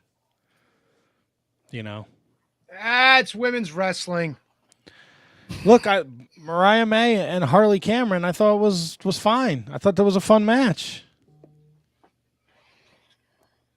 I thought it was good. I still don't understand the Mina Shirakawa chick. They're kissing, they're drinking champagne. Like, Dude, AEW needs to just bring it back HLA, and that's all they need. Just have these women go out there and kiss each other and wrestle in mud and strip each other's clothes off. That's what AEW needs. You want to get them fucking demographics up? You know what depressed the shit out of me? I'm not even in the fucking key demo anymore. Fuck do I know? I'm really not. I'm out. I aged out. And, I'm in the AARP demographic now. And apparently this chick flies over from fucking Japan once a week to be on TV for like 60 seconds. Does she come out to the stereotypical Japanese music? Wait. They fly her over once a week for her to walk down and have a glass of champagne and kiss another girl and kiss another broad. That's what they do. I can't confirm or deny that, but I'm pretty sure I saw. What the fuck? I'm pretty sure I saw somewhere this week. Someone was like, they fly her over once a week just for that. Keep being smart with your money, TK. Keep being smart with that money. Hot Lesbian Airlines. Fucking jackass. Like that. That ain't bad. That ain't bad at all. That's a good one. I think I've seen that video. Can we write that down? It's got it, dude. She's working fucking Stardom shows. She worked the Stardom show Saturday and Sunday. And though she worked Stardom shows the week before. So they're flying her over to make an appearance. Horrible. And all they do is they put it on the announcers to try to get it over. Oh, they were partners in Stardom. Like, I don't know what Stardom is. Like, what is that? Yep. Is that the discount pharmacy? What is And nobody gives a fuck. Nope. Nobody cares. They're grooming Orange Cassidy to be world champion, by the way. It's still going to happen. You know what? It's I love it. Like, he's gone. You look at WWE, right? And I hate to do this every single time, but like, with all due respect to Swerve Strickland, former guest of the show alongside Austin Theory, great guy. You look at Swerve Strickland, and you can't even tell me he would be anywhere near Cody Rhodes or Drew McIntyre or Bobby Lashley or CM Punk's level on that show. Swerve Strickland, the AEW World Championship right now might as well be like the Intercontinental or freaking television championship at WCW. Well, it doesn't matter, Kev, because the plumber is the fucking IWGP World Champion, and they put more stock in that. And they give him Willie fucking Hobbs, of all people, to fucking wrestle. Willie Hobbs, top of the fucking list. Number 1 ranked wrestler with his fucking undefeated record in 2024. Oh, he's undefeated? I don't fucking know. Does it matter? Nope. Out of What here. plumber? What? He's Moxley. talking about Moxley. Oh, John Moxley. Okay. I love it. Hey, dishonorable IWGP. Yeah, a lot of good drops next week, KJG. I just had to chime in. I felt like I was slacking a little bit on the AEW talk. No, man, you were perfect. That was beautiful. Could be wrong. Could be wrong. Yeah, they pulled the trigger.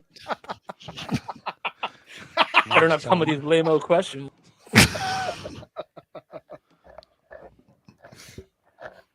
They pulled the trigger a little too late on Swerve Strickland. The trigger didn't even be pulled at all. Swerve Strickland's not a world champion. I'm sorry, he's not. No, I agree with you there, but there was a point in time where he was pretty damn popular. Now they just pulled him off. I'll tell you what. You might as well put the belt on Nana. That would have been more over. Yeah. Put it on Orange Cassidy and get it over with. And him and Tony Khan could blow each other. Bring him back cocksucking. That'll be nice. Yeah, there was a Christian Cage Swerve angle where the Mogul Embassy turned on Swerve. So Swerve is now by himself. He's got Nana, and he's taking out all of Mogul Embassy. You watch Nana manage Mogul Embassy. Still, you watch. Oh yeah, Maybe tweeners. change it to like the Swerve Embassy instead, so he just aligns with Swerve. Yeah, fucking. Dude, if you take Nana away from Swerve, Swerve's an immediate heel automatically. Yep. Yeah. See, there it is. Hold a hand job, Kyle. He knows Nana was over, not Swerve. 100%. Nailed it. And it sucks Yep. because Swerve is great. Yep. Suck my balls, Kyle. So, Matt, Yo, you watched Dynamite, correct? Is that I watched fair? Dynamite. I watched Collision. I can't get through Rampage. All right, so Matt, let me ask you this though, because I found myself livid basically on a common thread that we've had throughout the weeks here, is where Tony Schiavone, I think it was this week, it could have been last week, my memory. He was like, I'm on a group chat with Tony Khan, and he said that was that the Mogul Embassy turn, or was that No, something that else? was Jericho. Jericho gets in. Him and Big Bill squash those guys. Jericho's in the ring.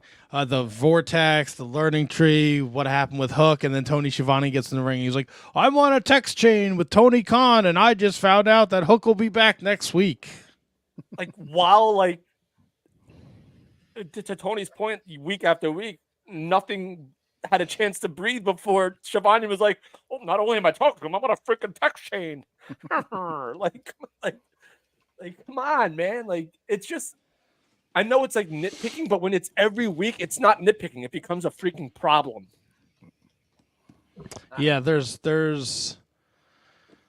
man, and it's, I can't speak for Tony or Handsome Kevin or KJG, but like these things bother me because I want AEW to be good. Of course. Right, and I know Tony hates all wrestling, so he probably just is loving this, but the other two Kevins, they're probably in the same boat as me, right? We just want a good fucking product. We want wrestling to thrive so everybody can have a job, and it's great, and we love what we love what we watch, and it's super duper enjoyable. And I'm not even super nitpicky where as HK's take on AEW is super traditional. It's the whole, which is respectable and understandable, about how, why am I going to believe this when Orange Cassidy just went through that? I can like separate myself from match to match and story to story in terms of what they're doing. And while in the grand scheme of things, it makes no logical sense in the professional wrestling standard, I'm not going to get at AEW for doing that because we've seen a million times over where someone's caught on fire and then shows up the next night, or someone gets buried alive and then like, they're there tomorrow, like the next week.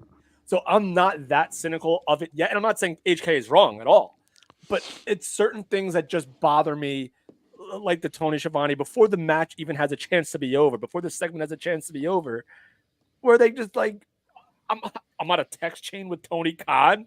Are you kidding me? Like, come on, man. Not only is that like super rushed, it's super freaking lame. Like, it's different strokes for different folks. I get it. And I love AEW. I went out of my way to try to find this New Japan segment where the Elite went after Eddie Kingston.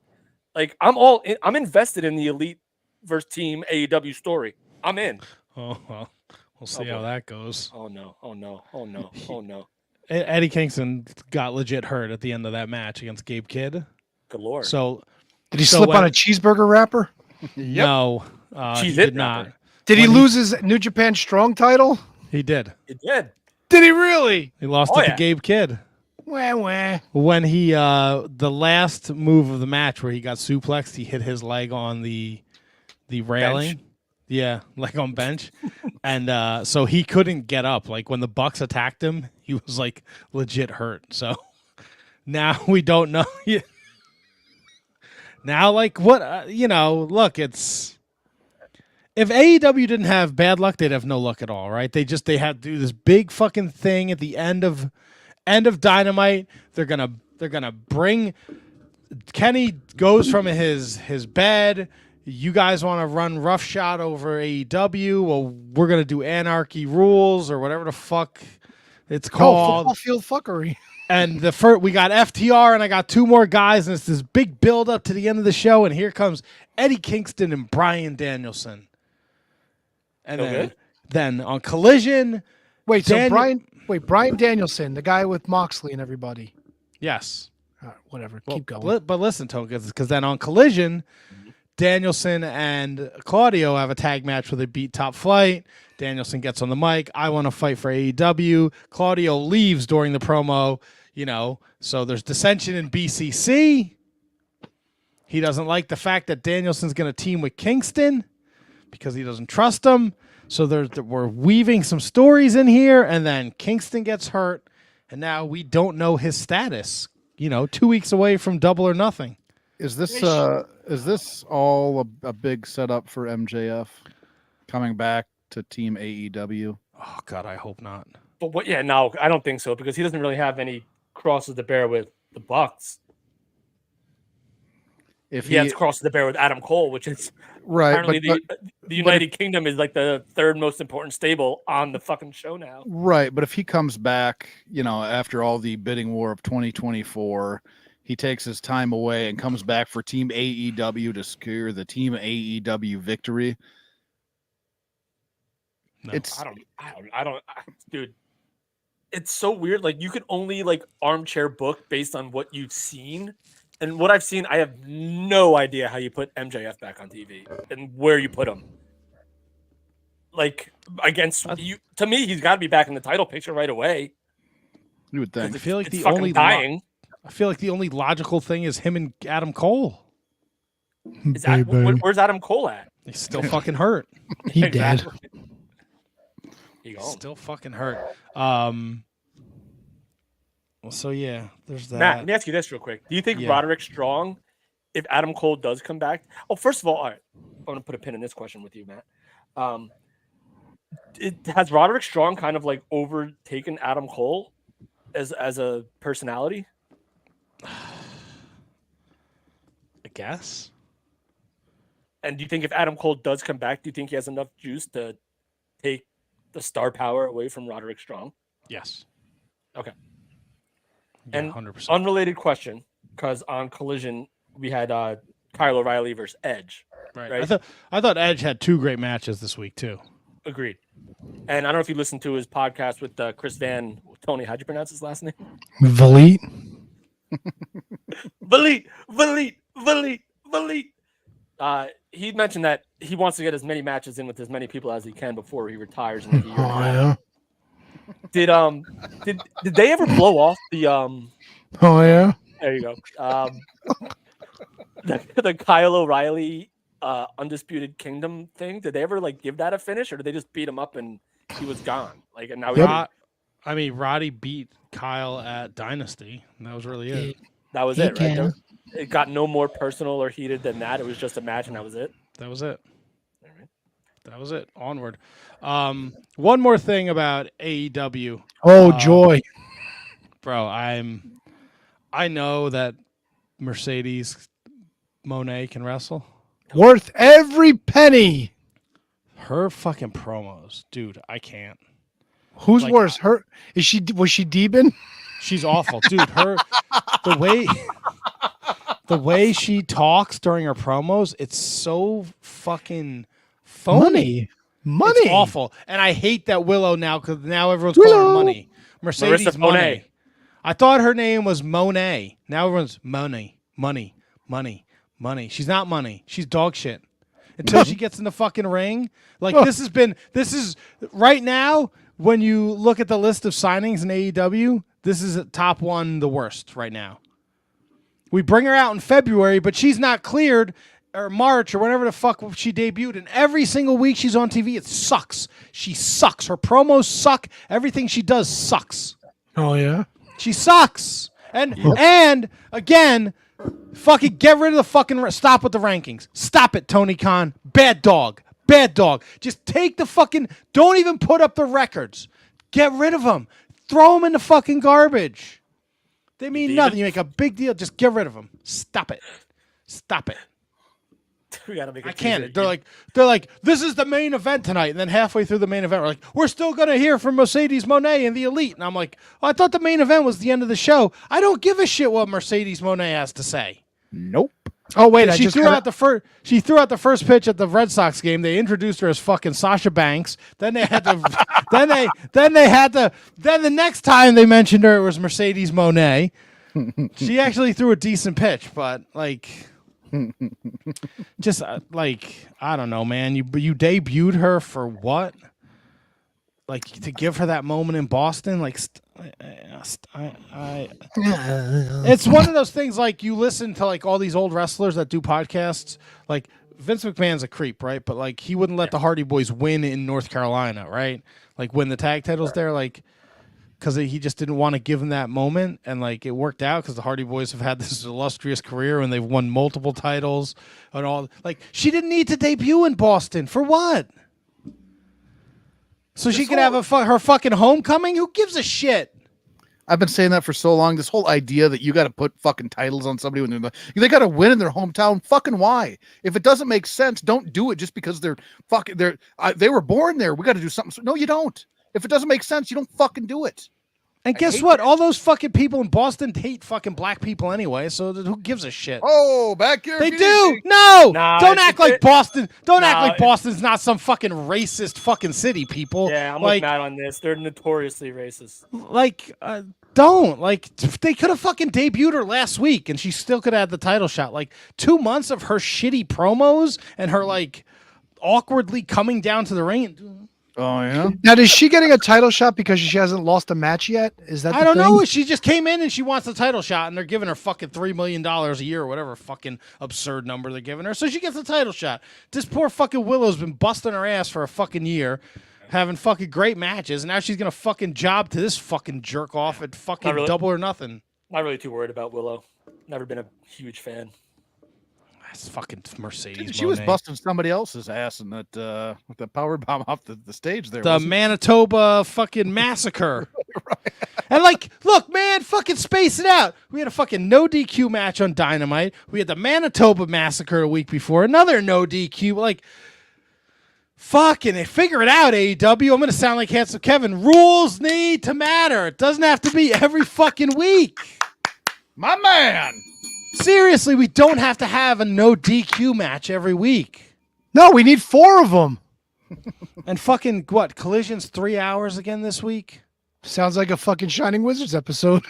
TBS, Turner doesn't want Ring of Honor, but there's fucking Ring of Honor matches all over Rampage. No offense to fucking Brian Keith and JD Drake. You did not sit through 2 hours of Collision to watch Rampage for that. I'm sorry. A match that means fucking nothing. Fucking Tropical.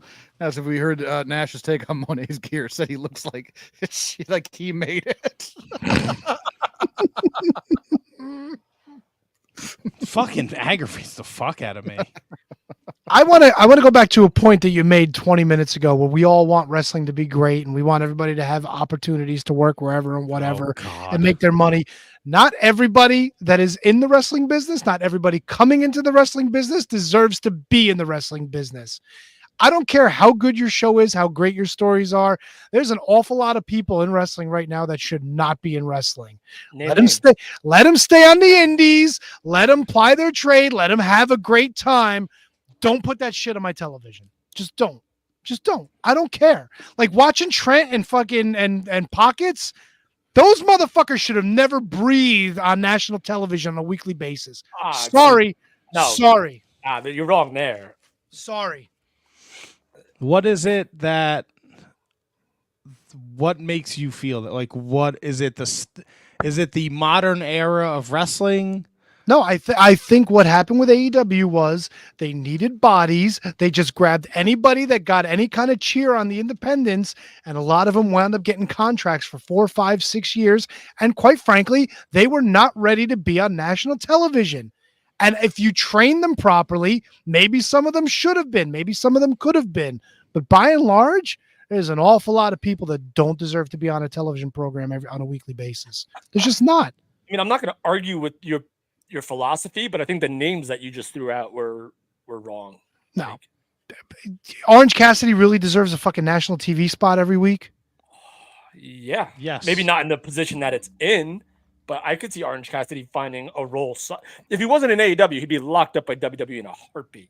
I don't know about that. Now, if you want to throw a name out, a guy who I don't hate, but can understand your position, if you want to say like a Sammy Guevara, yeah, like if you want to say maybe even to a lesser extent, I will disagree with this name, but for the argument's sake, if you want to say a Darby Allin, I can maybe he. No, because Darby's come above. Darby, he's an anomaly as a talent because he throws caution to the wind, and his gimmick, it makes sense. Right now, so how about this? How about imagine a guy like Will Hobbs in WWE? With training for sure. But Brian Cage can hit the fucking bricks. Guys like that. Yeah, I'm actually kind of looking forward to this heel turn. I mean, he's already been a heel, but to that's so weird too. Like they're already bad guys and they're returning heel when they weren't even like good guys. Yeah. Like Swerve went to his backup, who are notably bad guys. He's a babyface, and then they turn on him, and now they're just heels again. It's like that's so weird. I don't think I've ever seen that before. It's it seems like they. Oh my do god! I'm looking at the roster, dude. Yeah, seems like they do a lot of the same booking, right? Like there's a booking cycle for like the world champion. Like dude wins the world champion, and then there's like 3 different avenues they can go, and it's like, okay, this one Christian's at the end, but Christian's gonna enlist this stable, and now he has to beat everyone in this stable before he gets to Christian. So that's how we're gonna do TV. And then there's this, like it does seem like they do that a lot, right? They did that with. Yeah. I'm looking at the roster. Big Boss Man in the Heenan family. Yeah, dude. There's at least one person in each fucking row that I can tell them fucking hit the bricks. More than one. There's probably yes. It's a big roster. It's a giant. It's giant. Maybe. Oh my god. It's too big. The AEW roster's too big. The broadcast team has 15 fucking people on it. 15. The fuck are we doing?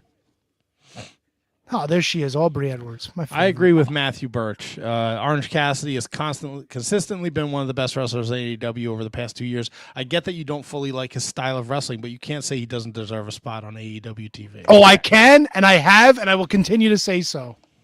Kick him back to PWG. Matt, is there a world? In a world. Is there a world where, because how like we're lambasting Swerve, not based on himself, but the way that he's been booked, is there a world where Christian wins the belt? No. Oh God, I hope so. No. I mean, would anyone hate if Christian beat Swerve? Yeah, kinda. No. Wait, you just said, wait, what, Tony? You literally just contradicted yourself in two. Yeah, I don't breaths. give a fuck. Oh my God, there's so many people here. I want to fucking kick to the curb. Yeah, I Name brought three it up right now. I brought it up too. It's pretty rough. When's Jamie Hayter coming back? For God's Great sakes. question. Dude, the injury list might be as big as the roster list. And I will say this: WWE isn't. Everyone says like, well, AEW's unsafe. Look how many people are hurt. WWE's got a lot of WWE. Oh my God, I want to throw so many of these fucking people out of this fucking company. WWE's not scot free on the injury bug. They're No, not at all. But it's Look, if I looked at their roster too, I'm sure I could shit can a bunch of those people too. But we're talking AEW right now. Holy fuck! going on like Holy 40 minutes. Fuck! It's fucking bad. Holy fuck, dude! I want to Before- throw out half of these fucking people. before we wrap on AEW, because I know we don't want to do a 3-hour show. How about fucking Dynamite Kid's nephew?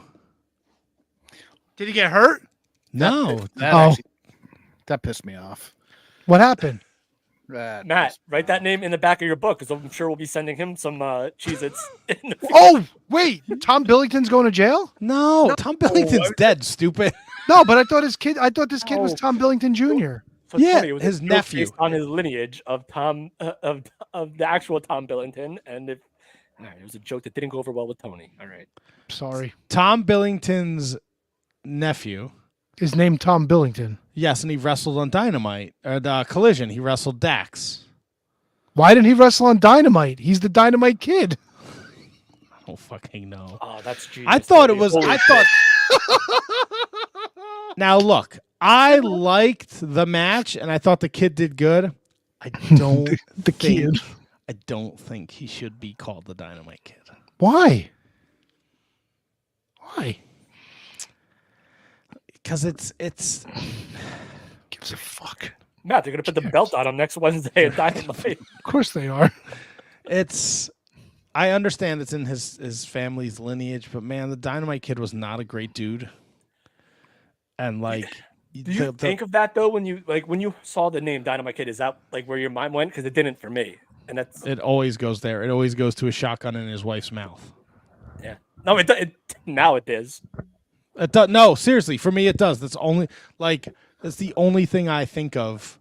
It's the first thing that comes to my mind when I see Dynamite Kid's name. Like, this dude was a piece of shit. When you see because David Benoit was backstage at the show. When you think Okay. of David Benoit, you immediately think of Chris.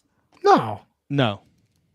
I think it's the name. It's the name. They're calling throughout the whole match. They're referring to him as the Dynamite Kid.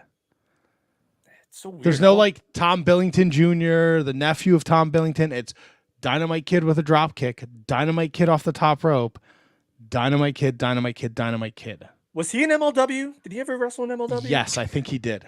Well, no, he's not the real skinny, like gawky looking one, right? He looks just like the Dynamite Kid. Yeah. No, the Bullington Bulldogs. Billington. Yeah, that's what it is. Yeah, but the other one was, my God, he needed to put on some size. No, I think it's this guy. Now, one of them was like 110 pounds, legit. Oh, dude, he looked like. It was Thomas. I don't have a picture of Thomas. Thomas. The Billington Boys, what were they called? Billington Bulldogs. The Billington Bulldogs. I think like David Hart Smith like managed him or was in a 6-man with him or something And MLW? somewhere. Yes, I believe you're right. Yeah, dude. Okay. The other Bulldog is looks more like a fucking puppy. Jesus Christ. I just saw it. MLW. Yeah, Davey Boy Smith Jr. and the Billington Bulldogs beat the Boomaye Fight Club. Boombaye. I think I watched that match, actually. Oh, It was give a us your while thoughts, ago. Cody. It sucked. Whole thing sucked. Everything sucks. Wrestling sucks. How do you like them apples? I think we should take a break. Why? The clock, man. All right, I gotta fucking... Not that clock, bro. My clock. I gotta go. Yeah. Oh, he's got to piss. All right, hold on. I got to fucking. Wait, everybody just fucking left. I'm still here, babe. All right, here. Let me fucking pull up a You commercial. fucking taking an open door shit? I hope so. Let me see. Yeah, here we go. They got an open door dumping policy in that house? Of course they do. You're down with ODP? No. KJG, I'm down with 1, 2, 3. Whenever you're ready, let him rip for me. Back.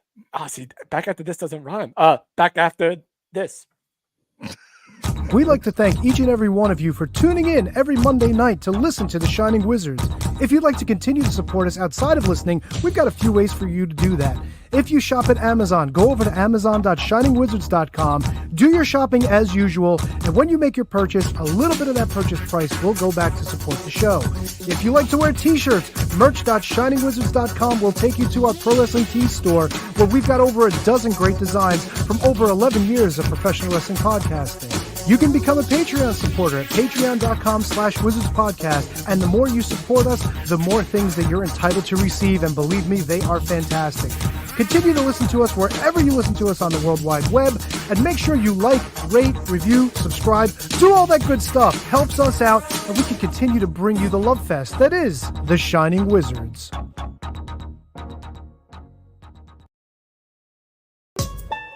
It's time for your weekly lineup of shows on the Shining Wizards Network. On Mondays, check out the latest from Gorilla Brain, featuring the year of Duke and Rogue, covering the history of wrestling year by year. Also from Gorilla Brain is the Tots Pod with Handsome Kevin and Loverboy Al, telling people to get off the lawn and reviewing wrestling figures. Also on Mondays, get your horror fix with 30 Screams or Less featuring Steve and Corey, where they review a horror film in 30 minutes or less. Monday nights live, it's The Shining Wizards, where it's wrestling talk and talk about wrestling. Wednesday nights, it's the Mark Order Podcast, covering everything AEW with Ant Money, Kate the Great, Ryan Schlong, and Asian Joe. Get your metal fix on Fridays with Snowy and Aaron on Radioactive Metal, the longest running metal podcast on the planet. Saturdays, it's High Five Tom and Will Mercier on ROH Revelry, covering the history of Ring of Honor. On Sundays, it's Inconclusive Breakdown with Justin and Vince, covering the week in pop culture, politics, and more. The Shining Wizards Network also features other great shows, including Bread Club, where Kieran and Matt cover everything New Japan Pro Wrestling. The Brocast, where brothers Alan and Tom watch some of the greatest and not so great matches in wrestling. Turnbuckle Throwbacks, where the Impact Playa Phil Rhea discusses current wrestling while paying homage to the past. And Wrestling Night in Canada, where Snowy, Matt, and Dustin put a north of the border perspective on the world of wrestling. Enjoy all the great shows on the Shining Wizards Network. Entertainment, here. Is Matt taking a grumper on camera? Is this what he's doing? Oh, he's gonna love this. There's no way he's ODPing, right? I don't know. Maybe the missus came home and he's going to say hi to her. No. You can't. We have to discuss this with him. No, but we can't. Like, listen, his door is open, so we can't. Like, right. There's a possibility that we could see something that we don't want to see. So you might have to be careful with this one shot. Nah, it's fine. If he doesn't know that, if he doesn't want to, there he is. This fucking lumbering oaf. He waddles, bro. Do you see this? Yeah. Oh boy. You can read his entire shirt.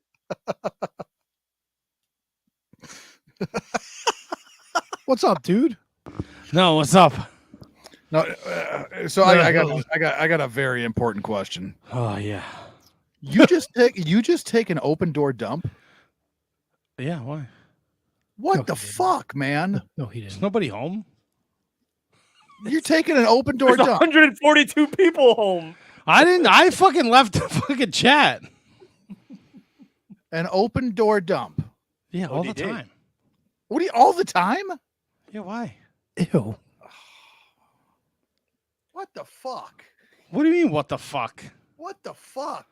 No, The king of nobody home. I'm with king him, of- but he's in the middle of a podcast. That's the only thing I could. the king of pits and shit over here. I removed my. I didn't fucking open the screen, jerk offs. You did that. Yeah, but you should know better that was going to happen. You should always close the door when you're taking a shit. Why?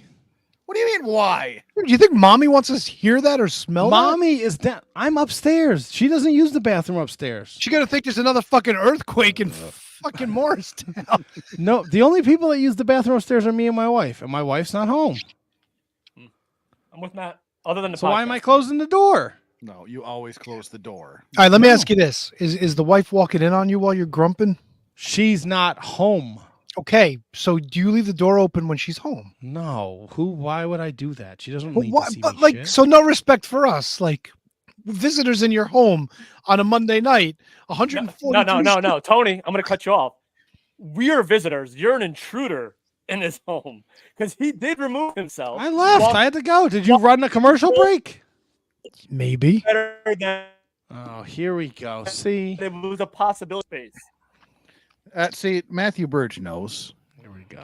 Even with nobody home, he's closing the door because he's not a fucking animal. Matthew Birch, my man. I'm an animal. I don't know what you want me to fucking tell you. Oh, there you go. Paper Pup, open door dump is crazy under any circumstance. HK, I think you got another question to start asking Yeah, I was just people. gonna say, add it to the believe I fucking do. question. Yeah. Because And, this, you know- the son of a bitch below me never closes the door when he takes a shit. No, I never. No. See, here we go. This is where the problem is. I've witnessed it. I got news for you. That door never gets closed. Okay. Like, even when my wife's home, like, this door is just to the office. I know. So when I take a shit, I only close the bedroom door if my wife's home. Why do I need to close this door? It's like a hotel door. It's like a hotel bathroom door. The door to the hotel room is shut. The bathroom door stays open. Yeah. Why do I need to close this door? You always close the door. Yeah, you keep saying that. That's like, why don't you like Roman Reigns? Because I don't. Give me a fucking reason why I need to close the fucking door when nobody's home. Hey, at any moment, anybody could be in your house. And where are you going to be? Yeah. There, drawers on the floor, taking a shit. Drawers on the floor. I got the cameras. I get the notifications on my phone. I know who's coming and going. Happen at any moment. I got a camera at the top of the stairs, buddy. I get a notification as soon as someone's You're at the top of the sitting there stairs. taking a rough grumper. You're going to see your wife coming up the stairs. And what are you going to do? Mommy's You're gonna going be to like, text her? You're going to text her? Don't come up here. Watch me take a shit. Matt, are you okay up there? You do know there's a separate bedroom, a separate door to the bedroom. I'm well aware of that. So she doesn't have to come in here. What if she doesn't know her clock is ticking? She's running up there, and all of a sudden, boom, you got a double grump situation. She's got to go downstairs. So what difference does it make if the door's open? She has to get in there. She has to get in there. He's still in there. He's already in there trying to make Right, it. so what is? But if the door's open, she may not be. What if she's about to fucking blow? But this door. But he's still in there, regardless. She's got Doesn't change Mount the fact that he's St. on the Cree phone. happening, and he's trying to get in there, and it's fucked. This door is always open regardless. So she comes into the bedroom and the door is closed. She still has to go downstairs and take a shit. Yeah. I hope she runs in on you one day, forgets that you're there, and just shits in your lap. That's porcelain. All right, Yes. easy with your fucking weird fever dreams, Tony, you fucking ghoul. Hey, don't fucking call me superstar Billy Graham over here, dude. Come on now. Hey, Margie, I had another dream where Rhiannon shit in Matt's lap while he was shitting. It wasn't a dream. It's a fucking nightmare. It's never happened. Oh, here the amount of shit particles that are floating around in your room right now is insane. All right, that's not a bad point. Think about the figs, man. Yeah, think of the children. The fucking litter box is right next to me. That's another problem. It's in the closet next to me. Wait. So the cats can't even shit? They have to open the closet to take a shit? No, asshole. The No, the litter closet box. door's always open. They Tony. probably have the decency to close the door behind them. No, they don't close the fucking door behind them. They probably do. They're like, this fucking ghoul watching us again? Yeah, he pops know it what? back open. Oh no, it's an I open door dumping policy house. We have an open I door don't- dumping policy. I don't give a Everybody shit shit. with the doors open. Just shit with the doors open, everybody. You're probably one of those weird fuckers that goes to the bathroom in the public restrooms and leaves the fucking stall door open. No, Oh my I don't God, do you must that. love No. the shitters at the strip clubs with no doors on the fucking stalls. No, I don't shit. Hey, in everybody! I don't shit in public. Just dropping a grumper. Al Day. To quote the epic film Step Brothers, we're men. That means a few things. We like to shit with the door opens, and we like to talk about pussy. Matthew Birch. Cats. He said cats, by the way. If you just shut the door like a normal person, none of this will be happening right now. Exactly. No, I'm with Matthew Burgess. Fucking Tropigal's just quoting the movie. I know he's got decency. I know he closes the Oh, now I don't have decency? Good. Stay at fucking Tony's house when you come for the barbecue. Oh, yeah. Decency. I treated you like a fucking king, and now you're gonna. I left this chat. I didn't say, well, put me on the big screen so you can watch me shit. I didn't say that either. I didn't ask for this. This fucking shithead over here. I know he fucking opened it up. Matt, you should make HK sleep in the bathroom when he comes there. I'll do no such thing. 'Cause you're a good man. These guys. I'm a fucking grown-ass man. I lived in a house with my parents and in an apartment, and I had to close the door every time I took a shit. I now own a fucking house with my own fucking bathroom, and I'm gonna shit with the fucking door open when nobody's home. So suck a dick. Eat a dick. Eat a shit-covered dick. You eat a shit. I got 3 bathrooms in this motherfucking house, all right? And every time I go into any of them, the goddamn door's getting fucking shut. Sounds like a you problem. That's your fucking prerogative. Don't tell me how to live my fucking life. Oh my god! I didn't tell you to be a fucking independent wrestling manager and get beat by the fucking gym teacher the other day. Hey, you're fucking killing. You're killing the business. You're killing the business. And it wasn't even my fault. It was that no fucking Petey Brown, that pitiful bitch. Yeah. What is Tony Khan booking your shows? You're killing the business, but I don't tell you how to live your fucking life. You still got that fucking jerk off Larry Zbyszko shirt on your chair. Don't you bring him into this. Now I got all these fucking assholes talking about fucking this, that, the other thing. I got fucking drops like this. Hey, put deodorant on next time. Yeah, fuck you, Dave Penzer, you stuttering, mumbling prick. You fucking assholes. You don't give any context. You just ask questions. Oh, do you wear deodorant? No, that's not the fucking. I wear deodorant all the time. But you like to fucking make up these imaginary scenarios. You and fucking Tony texting each other your fever dreams. I got my fucking Raccoon River hat on tonight. LOL, haha. Oh, could you imagine if Rhiannon shit on Matt while he was taking a shit? LOL. Squad goals. Stop, my rib shirt. Stop. You can't do that.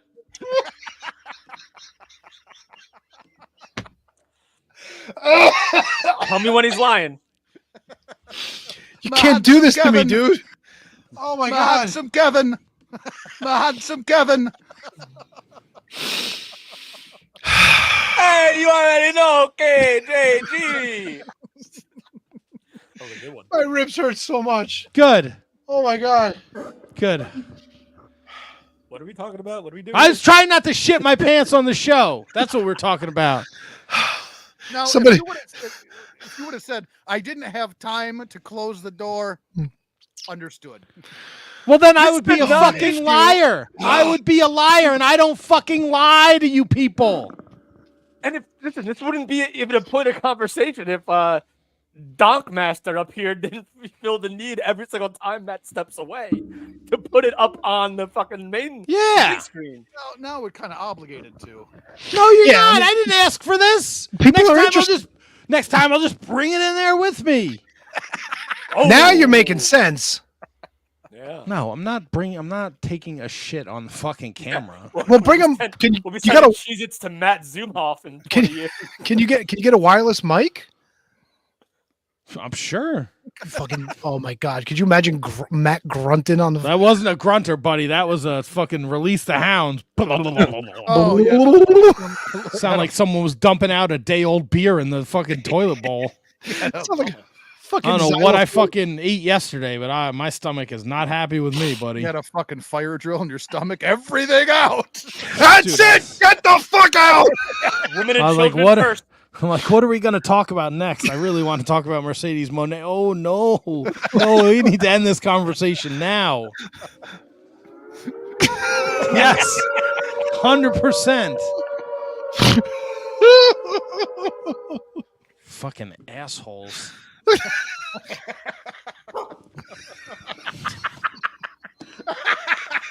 I'm very transparent. I won't lie to you. I fucking will tell you I don't put deodorant on before the show. I shit with the door open. What else do you want to know?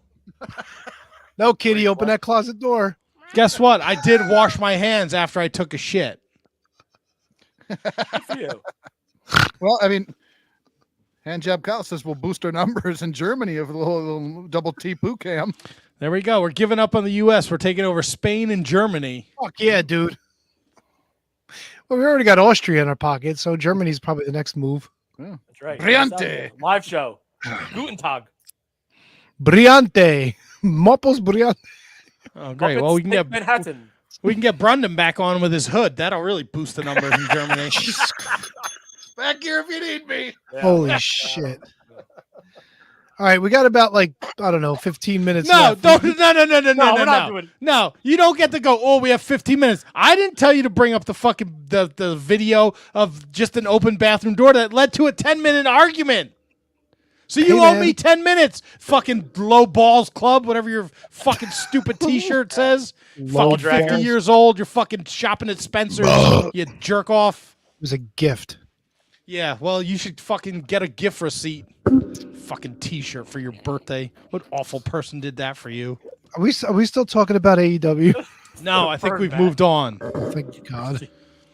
We've moved on. The King and the Queen of the Ring has taken place in WWE, and they had some qualifying matches at house shows. Great. This past weekend. I like that. Well, because the fucking pay-per-view is this week, isn't it? No, it's Memorial Day weekend. Oh, nothing says Memorial Day like Saudi Arabia. Yeah, have a hamburger, cheeseburger, and a head. Congratulations. Oh yeah. Wait, hamburger, cheeseburger, and head? Sounds like a party to me. Not that kind of head. Bloody stump head. Oh, she had Well, braces. sometimes beggars can't be choosers. Have a tongue with your free speech. It used to go in that other guy's mouth. So, having fun with some tongue and a burger on a bun.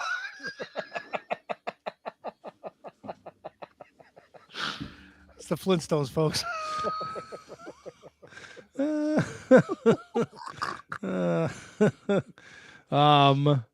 Do we want to talk Raw and Smack Deezy?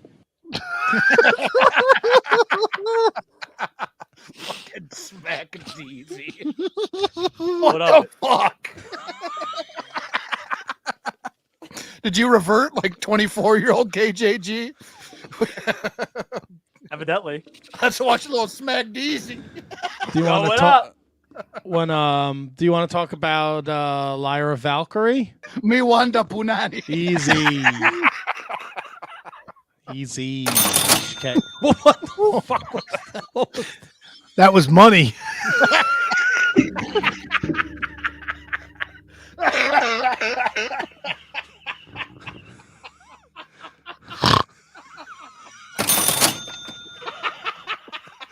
HK. I would call your doctor as soon as possible. That cough sounds bad, bro. Tell me what he says. That cough does not sound good. That was a scary cough. Oh, man. I'm good. You good? Yeah, are the dogs back, Double T? I'm coming. Are the dogs back? No, I Yeah. don't think so. Okay. I'll tell you what, though. I did go out this morning to feed the fish, and the fucking neighbor's dog was going nuts. Is that what you call it? Just feeding the fish? Yeah, feeding the fish. Did you do that with the door open? Me and Matt.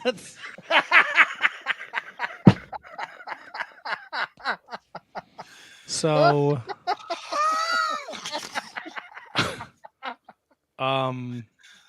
we had the King and the Queen of the Ring are taking place. Lyra Valkyrie beat Dakota Kai. Zoe Stark beat Ivy Nile. Io Sky beat Natty. Shayna Baszler beat Maxine Dupree. So your second round matchups are Lyra Valkyrie against Zoe Stark, and Shayna Baszler did beat Maxine Dupree. So your second round matchups, Io Sky Shayna. That's in the Queen of the Ring. That's right. In the King of the Ring, I think Kofi beat Ray at a house show. Yeah. Get out of here. LA Knight beat Santos Escobar at a house show Saturday. LA Knight will now face Tama Tonga. Why are they putting the bloodline in the fucking King of the Ring There tournament? are 2 brackets, right? Where But- Yeah, but it's why- Raw and SmackDown. But why would you put the bloodline in the fucking tournament? Why not?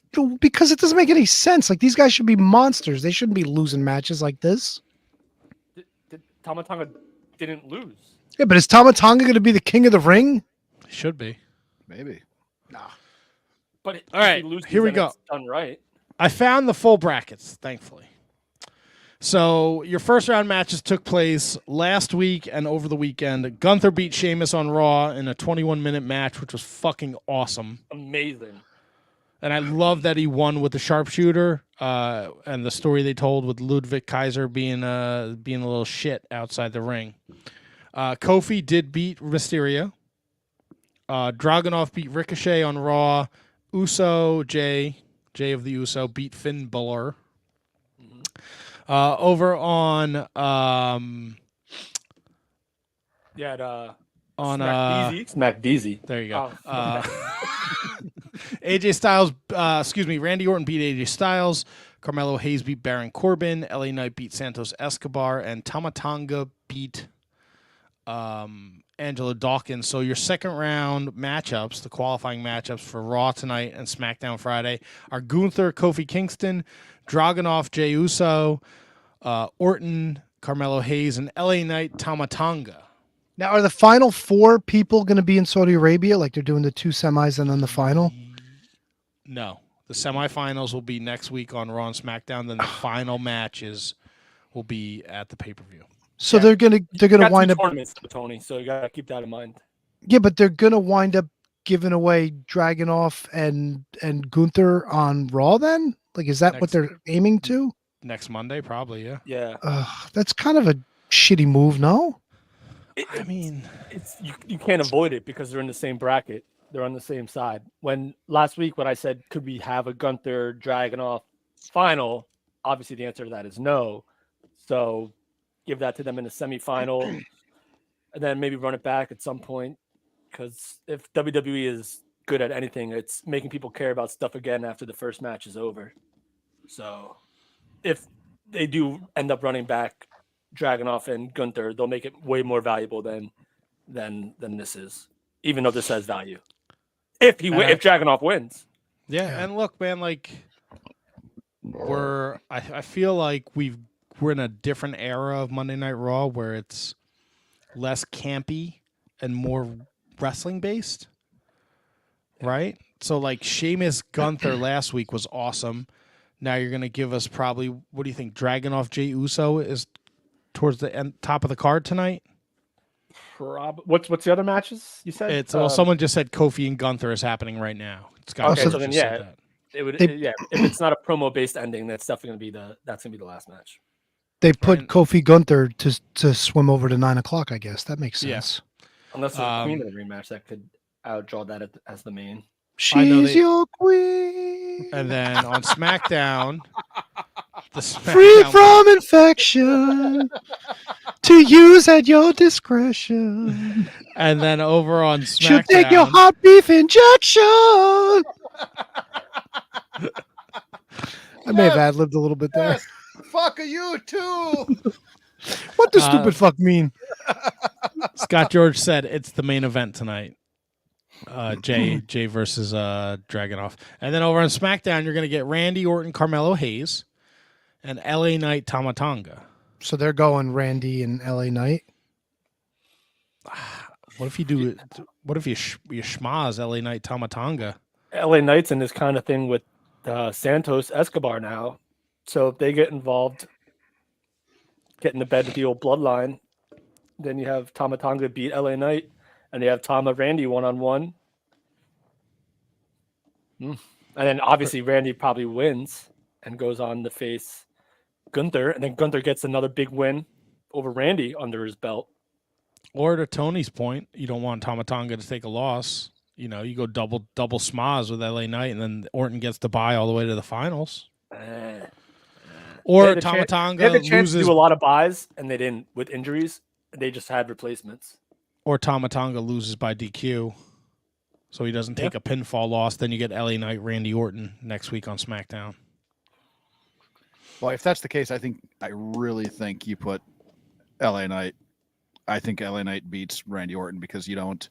At this point, LA Knight's in a very weird spot because he is still as over as he's been, but he's going to cool off soon. You know what I mean? Like the steam is gonna come off pretty soon, and they tease it a little bit, and they tease a little bit more, and they tease a little bit more. You can only tease for so long before people will just give up on it. I think that if you do end up with Knight and Orton, I think you have to have Knight win. I agree with you. Again, like I said before with Tony, I agree with you in philosophy. I think LA Knight is one of those guys where the crowd will always be behind him. And I think they're being, and rightfully so, because they're so loaded, they're being extra patient with LA Knight. And I feel like putting him in the upper mid card for as long as they have, as much as I wanted them to strap the rocket to him and have him be in that top picture, I don't feel as adamant about that now. And I feel like having him in a feud with, even if it's Santos Escobar for now, I don't hate that because it's so top loaded on this card. And I feel like now it'll do Tama Tonga more favor to have him advance to Randy Orton and have Randy Orton and Tama Tonga go all out in a one-on-one. But listen, I really don't see a downside to anything that they could do in this tournament right now. Like, other than like unforeseen circumstances, like Lashley getting taken out and having Tama Tonga destroy Angelo Dawkins. Like, if that match actually happened, Lashley Tonga, I don't even know what we're talking about in terms of who advances. So it's a good problem to have, basically. And then on the women's side, Shayna Baszler beat Maxine Dupree. Io Sky beat Natty. Dakota Kai lost to Lyra Valkyrie. Zoe Stark beat Ivy Nile. Nia Jax pinned Naomi. Jade Cargill pinned Piper Niven. Tiffany Stratton beat Mitchin. And Bianca Belair beat Candice LeRae. So your Raw women's matchup happening tonight. Shayna Baszler, Io Sky, Lyra Valkyrie, Zoe Stark. SmackDown, Nia Jax, Jade Cargill, Tiffany Stratton, Bianca Belair. Oof. They're both tough to call, man. I feel like Jade and Nia. I feel like Jade's got to go over her. Like, I feel like this is Jade's thing to lose. Now, do you have Jade? If Jade beats Nia, I think it would end up being Jade and Bianca if Bianca wins her match. It's a tough one, man. I again, another one you can't go wrong with. Do you want to strap the moon to Lyra? Maybe. Yep. Well, also, what does it mean to be the king or queen of the ring, right? Kofi won last year, or Xavier Woods won last year. Was that last year? I think so, right? I think it was 2 years longer ago. than that, yeah. No, King Woods was. That's when we thought he was going to turn heel, and we thought that the New Day was. Oh wow, it's it's 2021. Jeez. So it's been 3 years since they've done this. So like, what is when you are the king? Like Zelina Vega, she was the queen, right? Like, Dun, dun, dun, dun, dun, dun, dun, dun, dun, like dun. obviously it was 3 years ago, but what does that mean? Something if you're now in 2024 the king and the queen, like it did back in the 90s, or is this something that's just gonna, I wonder if it's just, and Tony, like, I wonder if it's just like an understood statement that you're a top guy now, or if you weren't, like, you're like because go back to like the 80s and like the early 90s with Matt said, with like Haku, Hacksaw, Harley, even Hercules was in the mix. Macho Man was the only one that made it a true like main event gimmick. So like, is it? And then Booker eventually later on, and then even Owen Hart to a point where he elevated himself into that top tier. And Austin, holy crap! Actually, now that I think about it, like just about everyone did, other than like fucking Ken Shamrock and Billy Gunn. Yeah, I was about to say Billy Gunn, but I thought that was the same year. Mabel. Billy Gunn beat X-Pac in the finals, right? Yeah. That might be right. Yeah, I think it is. I think yeah, I'm pretty sure Billy Gunn beat X-Pac in the finals of his tournament win in 98, 99? 99. Because 98 was Shamrock, right? Yeah, sounds right. And 97 was Hunter. 96 was Austin. 95 was Mabel. 94 was Owen. Yes, 3 was 99 was Billy Gunn over X-Pac. That's when they tried to give him that singles push and fucking Rock destroyed him. Yeah. I guess it just solidifies whoever it is. Like Gunther's a top guy. We all know that, right? He's going to be a world heavyweight champion at some point. Maybe this is the way to get him there after losing to Sammy. Maybe. They've also announced for this show Cody Rhodes, Logan Paul, champ versus champ match. Now, is it title for title? Yes. Because Cody made a point on SmackDown saying that winning the U.S. title would make him a Grand Slam champion. He did say that, yeah. So, 100% title for title, which, listen, when Nick Aldis came out and on SmackDown, he announced Logan Paul. I did not see that coming, but I'm here for it. Totally on board. During that announcement, part of me thought he was going to announce himself. Why? You know what? I saw that. The setup, I was like, he's about to announce himself. That's going to be great. And then it was Logan Paul, and I was pretty let down. Would you really rather a no-build GM Nick Aldis versus Cody as opposed to a Logan Paul who's a megastar? It's a no-build Logan Paul. It's no-build Logan Paul. You're right. Yeah. But if I got the pick between Aldis and Paul, I'm going Aldis every fight. Yeah, but you're going Aldis for like super fan, like smart reasons as opposed to like. And I agree with you. I'm there too with you. I'd rather see that as well, based on because Matt back at the first. What was it? The first All Out or what was it? Didn't Ring of Honor? Yes. It was Nick Aldis versus Cody. All in. Yeah. So like, there's a whole lot of history there that they could eventually get to if they want to bring Aldis into a wrestling role. It would be too out of left field for right now. Yeah. You know what I mean? Like, I can't believe we all missed All In, All Out. Nobody said All This. I can't believe we missed it. Great. We didn't miss it. Why don't you say it if you thought of it? I thought of it 4 seconds later. God, you might as well Yeah, just keep the so door open. maybe here's a theory, right? Cody wins. Cody wins as the U.S. champion. You know what that means? Another tournament. Maybe Cody was the tournament guy at AEW, not Tony Khan. If that was the case, there would have been less tournaments after he left, and I believe there's been more. Oh, what if there were he already had all the tournaments in place? Like he books that far out. Yeah. Yeah. Cody's a smart guy. Also announced for the King and the Queen of the Ring, Sami Zayn, Chad Gable, Bronson Reed, triple threat for the IC title, and Becky Lynch, Liv Morgan for the Women's World Championship. It's gonna be a So solid this card. is stacking up to be a solid card. I know Tony is chomping at the bit to go to bed because it is 9:00. Yeah. But Uh-oh. I do want to talk before we wrap this show up. Is there anything else from the WWE you guys want to talk about? I'm sorry. No.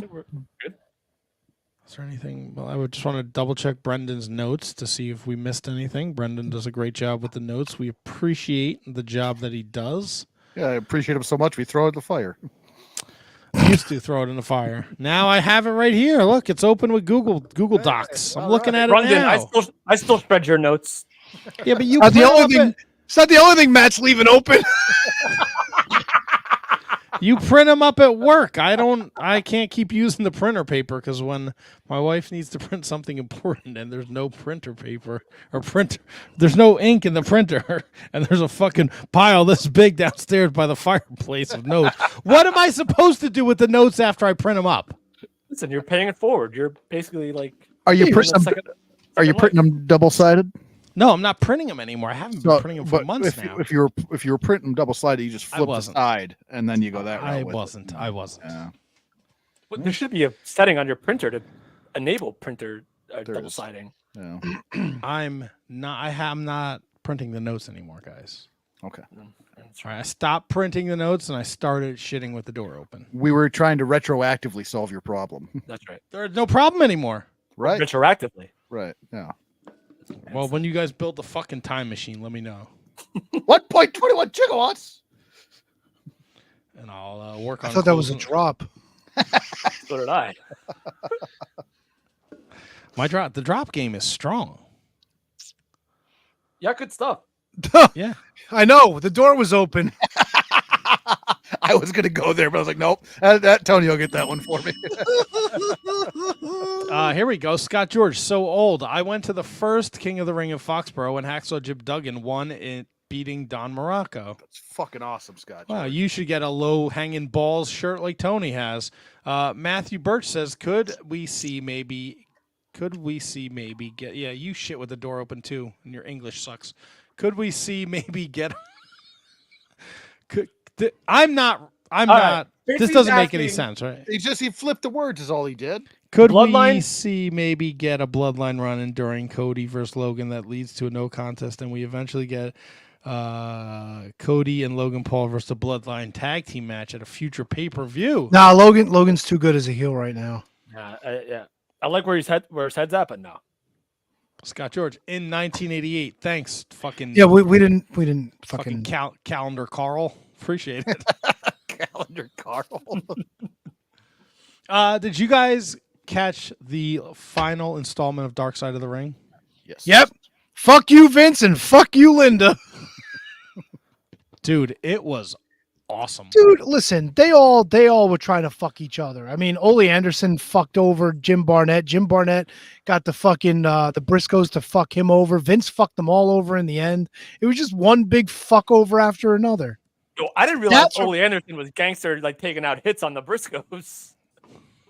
Well, I mean, they couldn't confirm nor deny that. Although I'll tell you this much, Ole Anderson's kid, very knowledgeable about everything that happened. No, he's knowledgeable about the bullshit his dad fed him, probably, but that's about it. Yeah, but still, and like I think he was actually training to be a wrestler. I don't know if anything ever came out of it, but I remember Cornette telling a story when Bischoff was involved that they were actually filming some vignettes with Ole Anderson's kid outside of one of the studios, and Bischoff fucking lost his shit, and I think he wound up firing Ole because of it.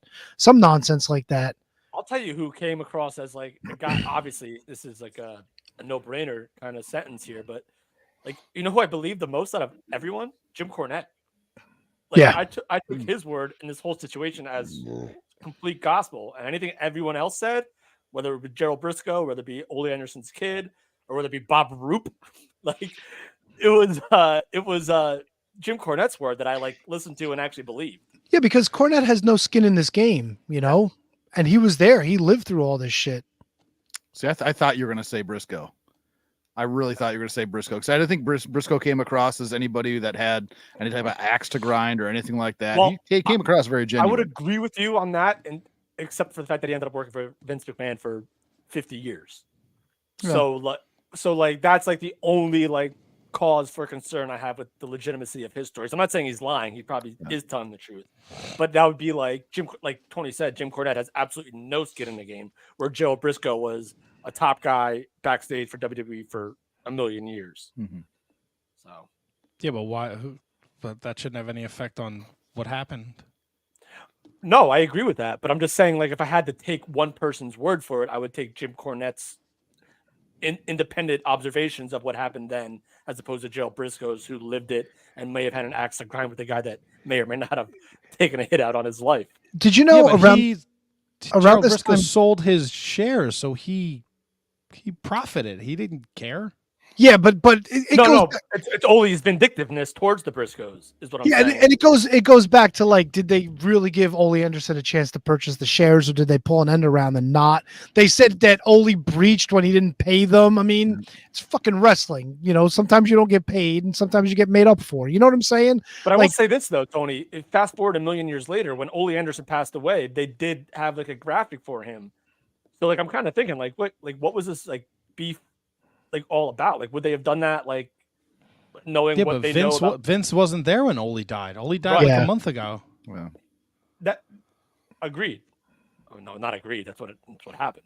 But like, I'm just like, it was weird that they put that graphic up, knowing like the history of what went down between WWE and them, like the Black Saturday and all that stuff. Yeah, but I think Triple H is more of a wrestling historian guy, and he's going to give props. You know what I mean? Whenever you hear about people that came back for the Hall of Fame, it was always Triple H extending the olive branch. You know, he did it with Bruno. He did it with Warrior. You know, it was a lot of, I'm sure he was the one that was involved in getting the Macho Man in the Hall of Fame too, if I remember correctly. Warrior, the bridge was gapped by by WWE 2K Gaming. That's that's right. Yeah. Yeah, you're right on that one. Yeah, but Vince was, I mean, even in Darkseid, Vince was like, it's just business. Like, he offered Ole a job, and Ole was like, fuck you, I don't want your job. Yeah, Gus was like, fuck your wife. Right, but that's who, like, look, man, Vince is a piece of shit, right? And they kind of get into it at the end of this Dark Side of the Ring, but Yeah, that was also, weird, like, too. Warrior went away. Warrior came back, you know, like, during Vince's time, not, you know, after he held him up for money at SummerSlam. Like, he came back again. Like, Vince has a tendency to let bygones be bygones, or he did before all this shit. Did you think it was a little too much at the end to go into the Vince McMahon stuff? Do you think it was necessary for this story? I think it was just timing, right? Like this. I think they just felt the need to puff this up somehow, and they really didn't. I don't think they needed to do that shit at all. It didn't add anything to the episode. It didn't. It just like, hey, Vince was a scumbag. If, like, you can't say Vince said it was all business and then Vince is a dirtbag. You know what I'm saying? I wonder if it's timing on when the episode was filmed and when the stuff came out. They felt like might as well strike now if this is coming out, and we can play off the whole karma situation. I don't know. Like, I think they set it up for next year. Yeah, it's just weird though. This was called Black Saturday: The Rise of Vince. So you end this episode with the fall, and then you start season 6. Is this the finale? This was the finale. I thought this was look, the talking heads that they had in this. And don't tell me Bob Roop doesn't look like fucking Ole Anderson. I thought he looked like Magnum TA for a second. Yeah. Oh. I thought it was Magnum. Like, I thought, like, man, Magnum aged a little bit in the last. I mean, season. he's a fucking 80s Georgia wrestler. I mean, I guess that's what they look like now. Dude, they got the talking heads for this one, the whole season. Outside the John Tenta episode, they fucking crushed it this year. I love the John Tenta. Well, you said that you hated this Fan Man one too, though, right? I mean, it was good though. I just, you know, Tony kind of puffed it up like it was going to be this amazing episode. Sandman was a Chippendales dancer and an escort, for Christ's sakes.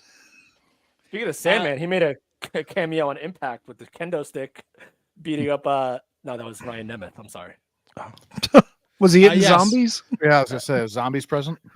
See, because that's why you might have been mistaken, because Sandman did hit the zombie with the cane on fucking ECW. The only ECW that matters.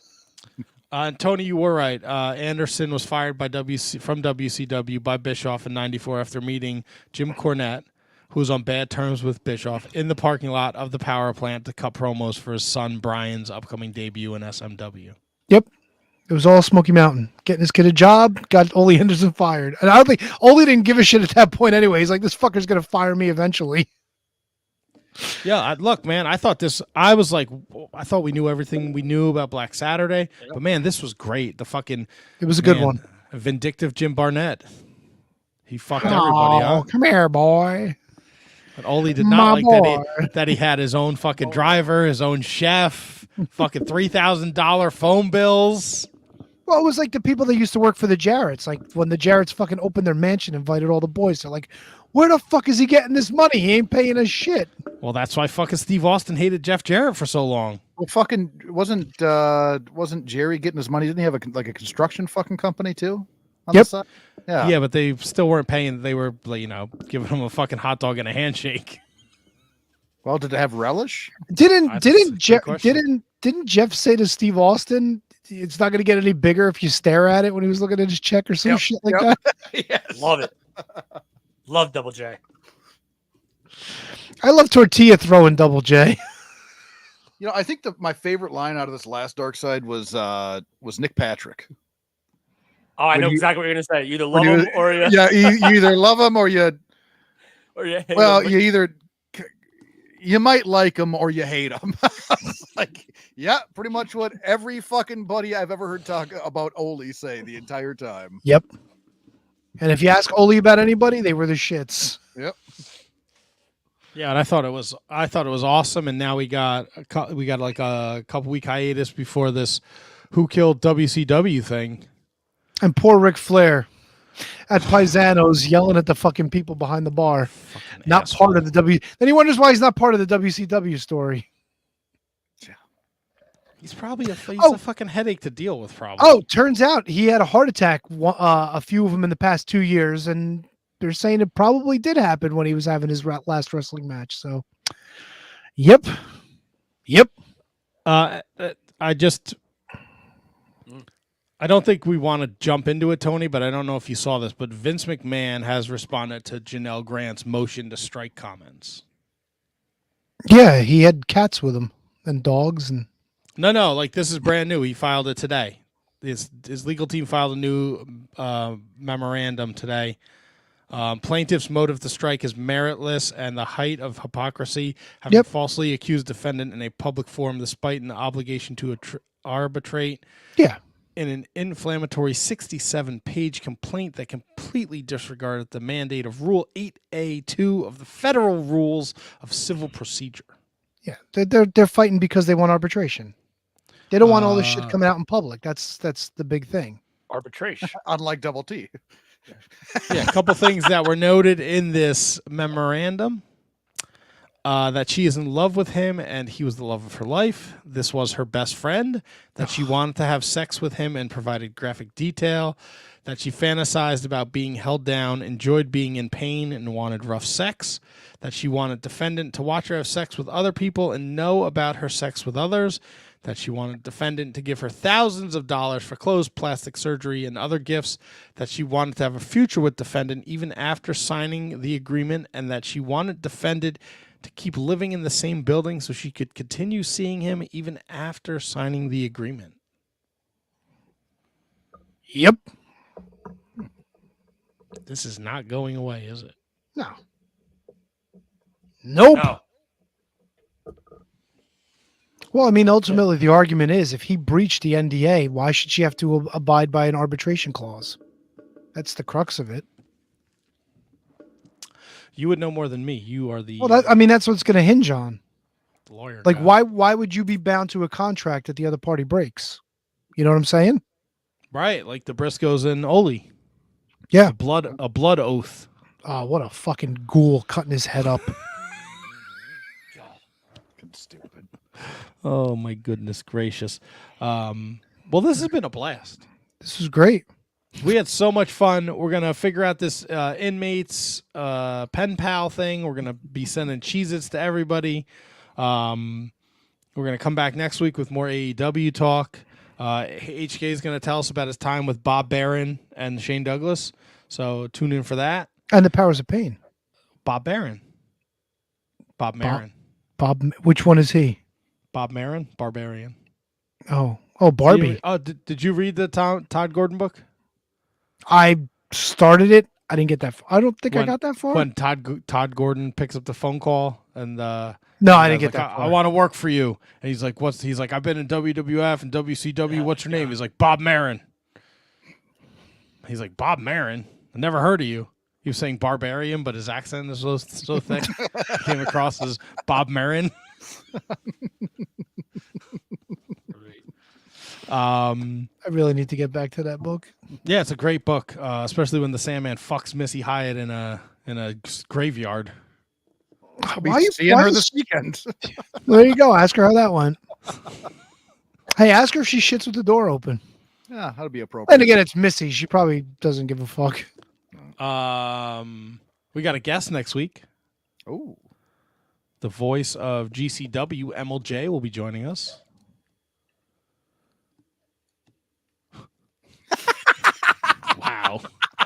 Wow.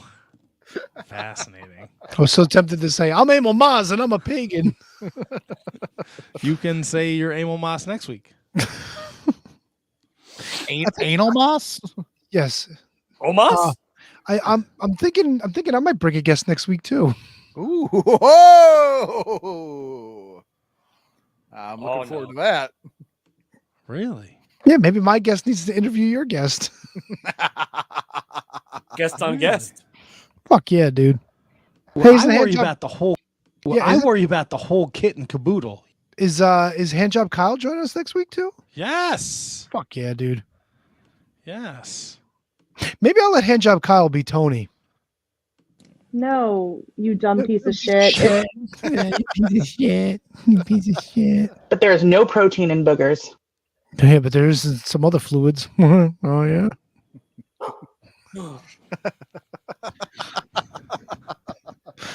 I'm not looking to super kick a fucking turkey. Plug your blowhole. He's got a fucking moon stemmed for fucking Mach. That was Duke, wasn't it? Yeah, I got to defend my boyfriend.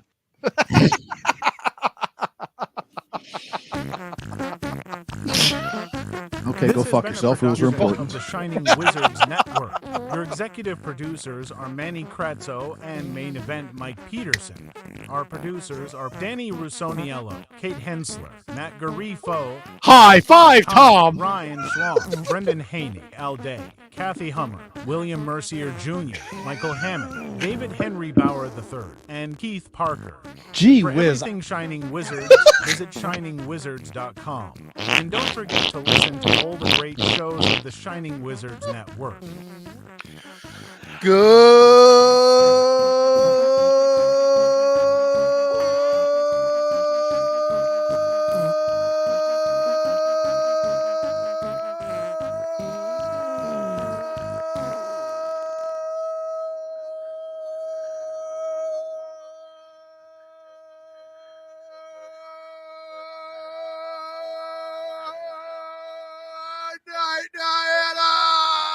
Maybe I'm the Vince McMahon of the sea.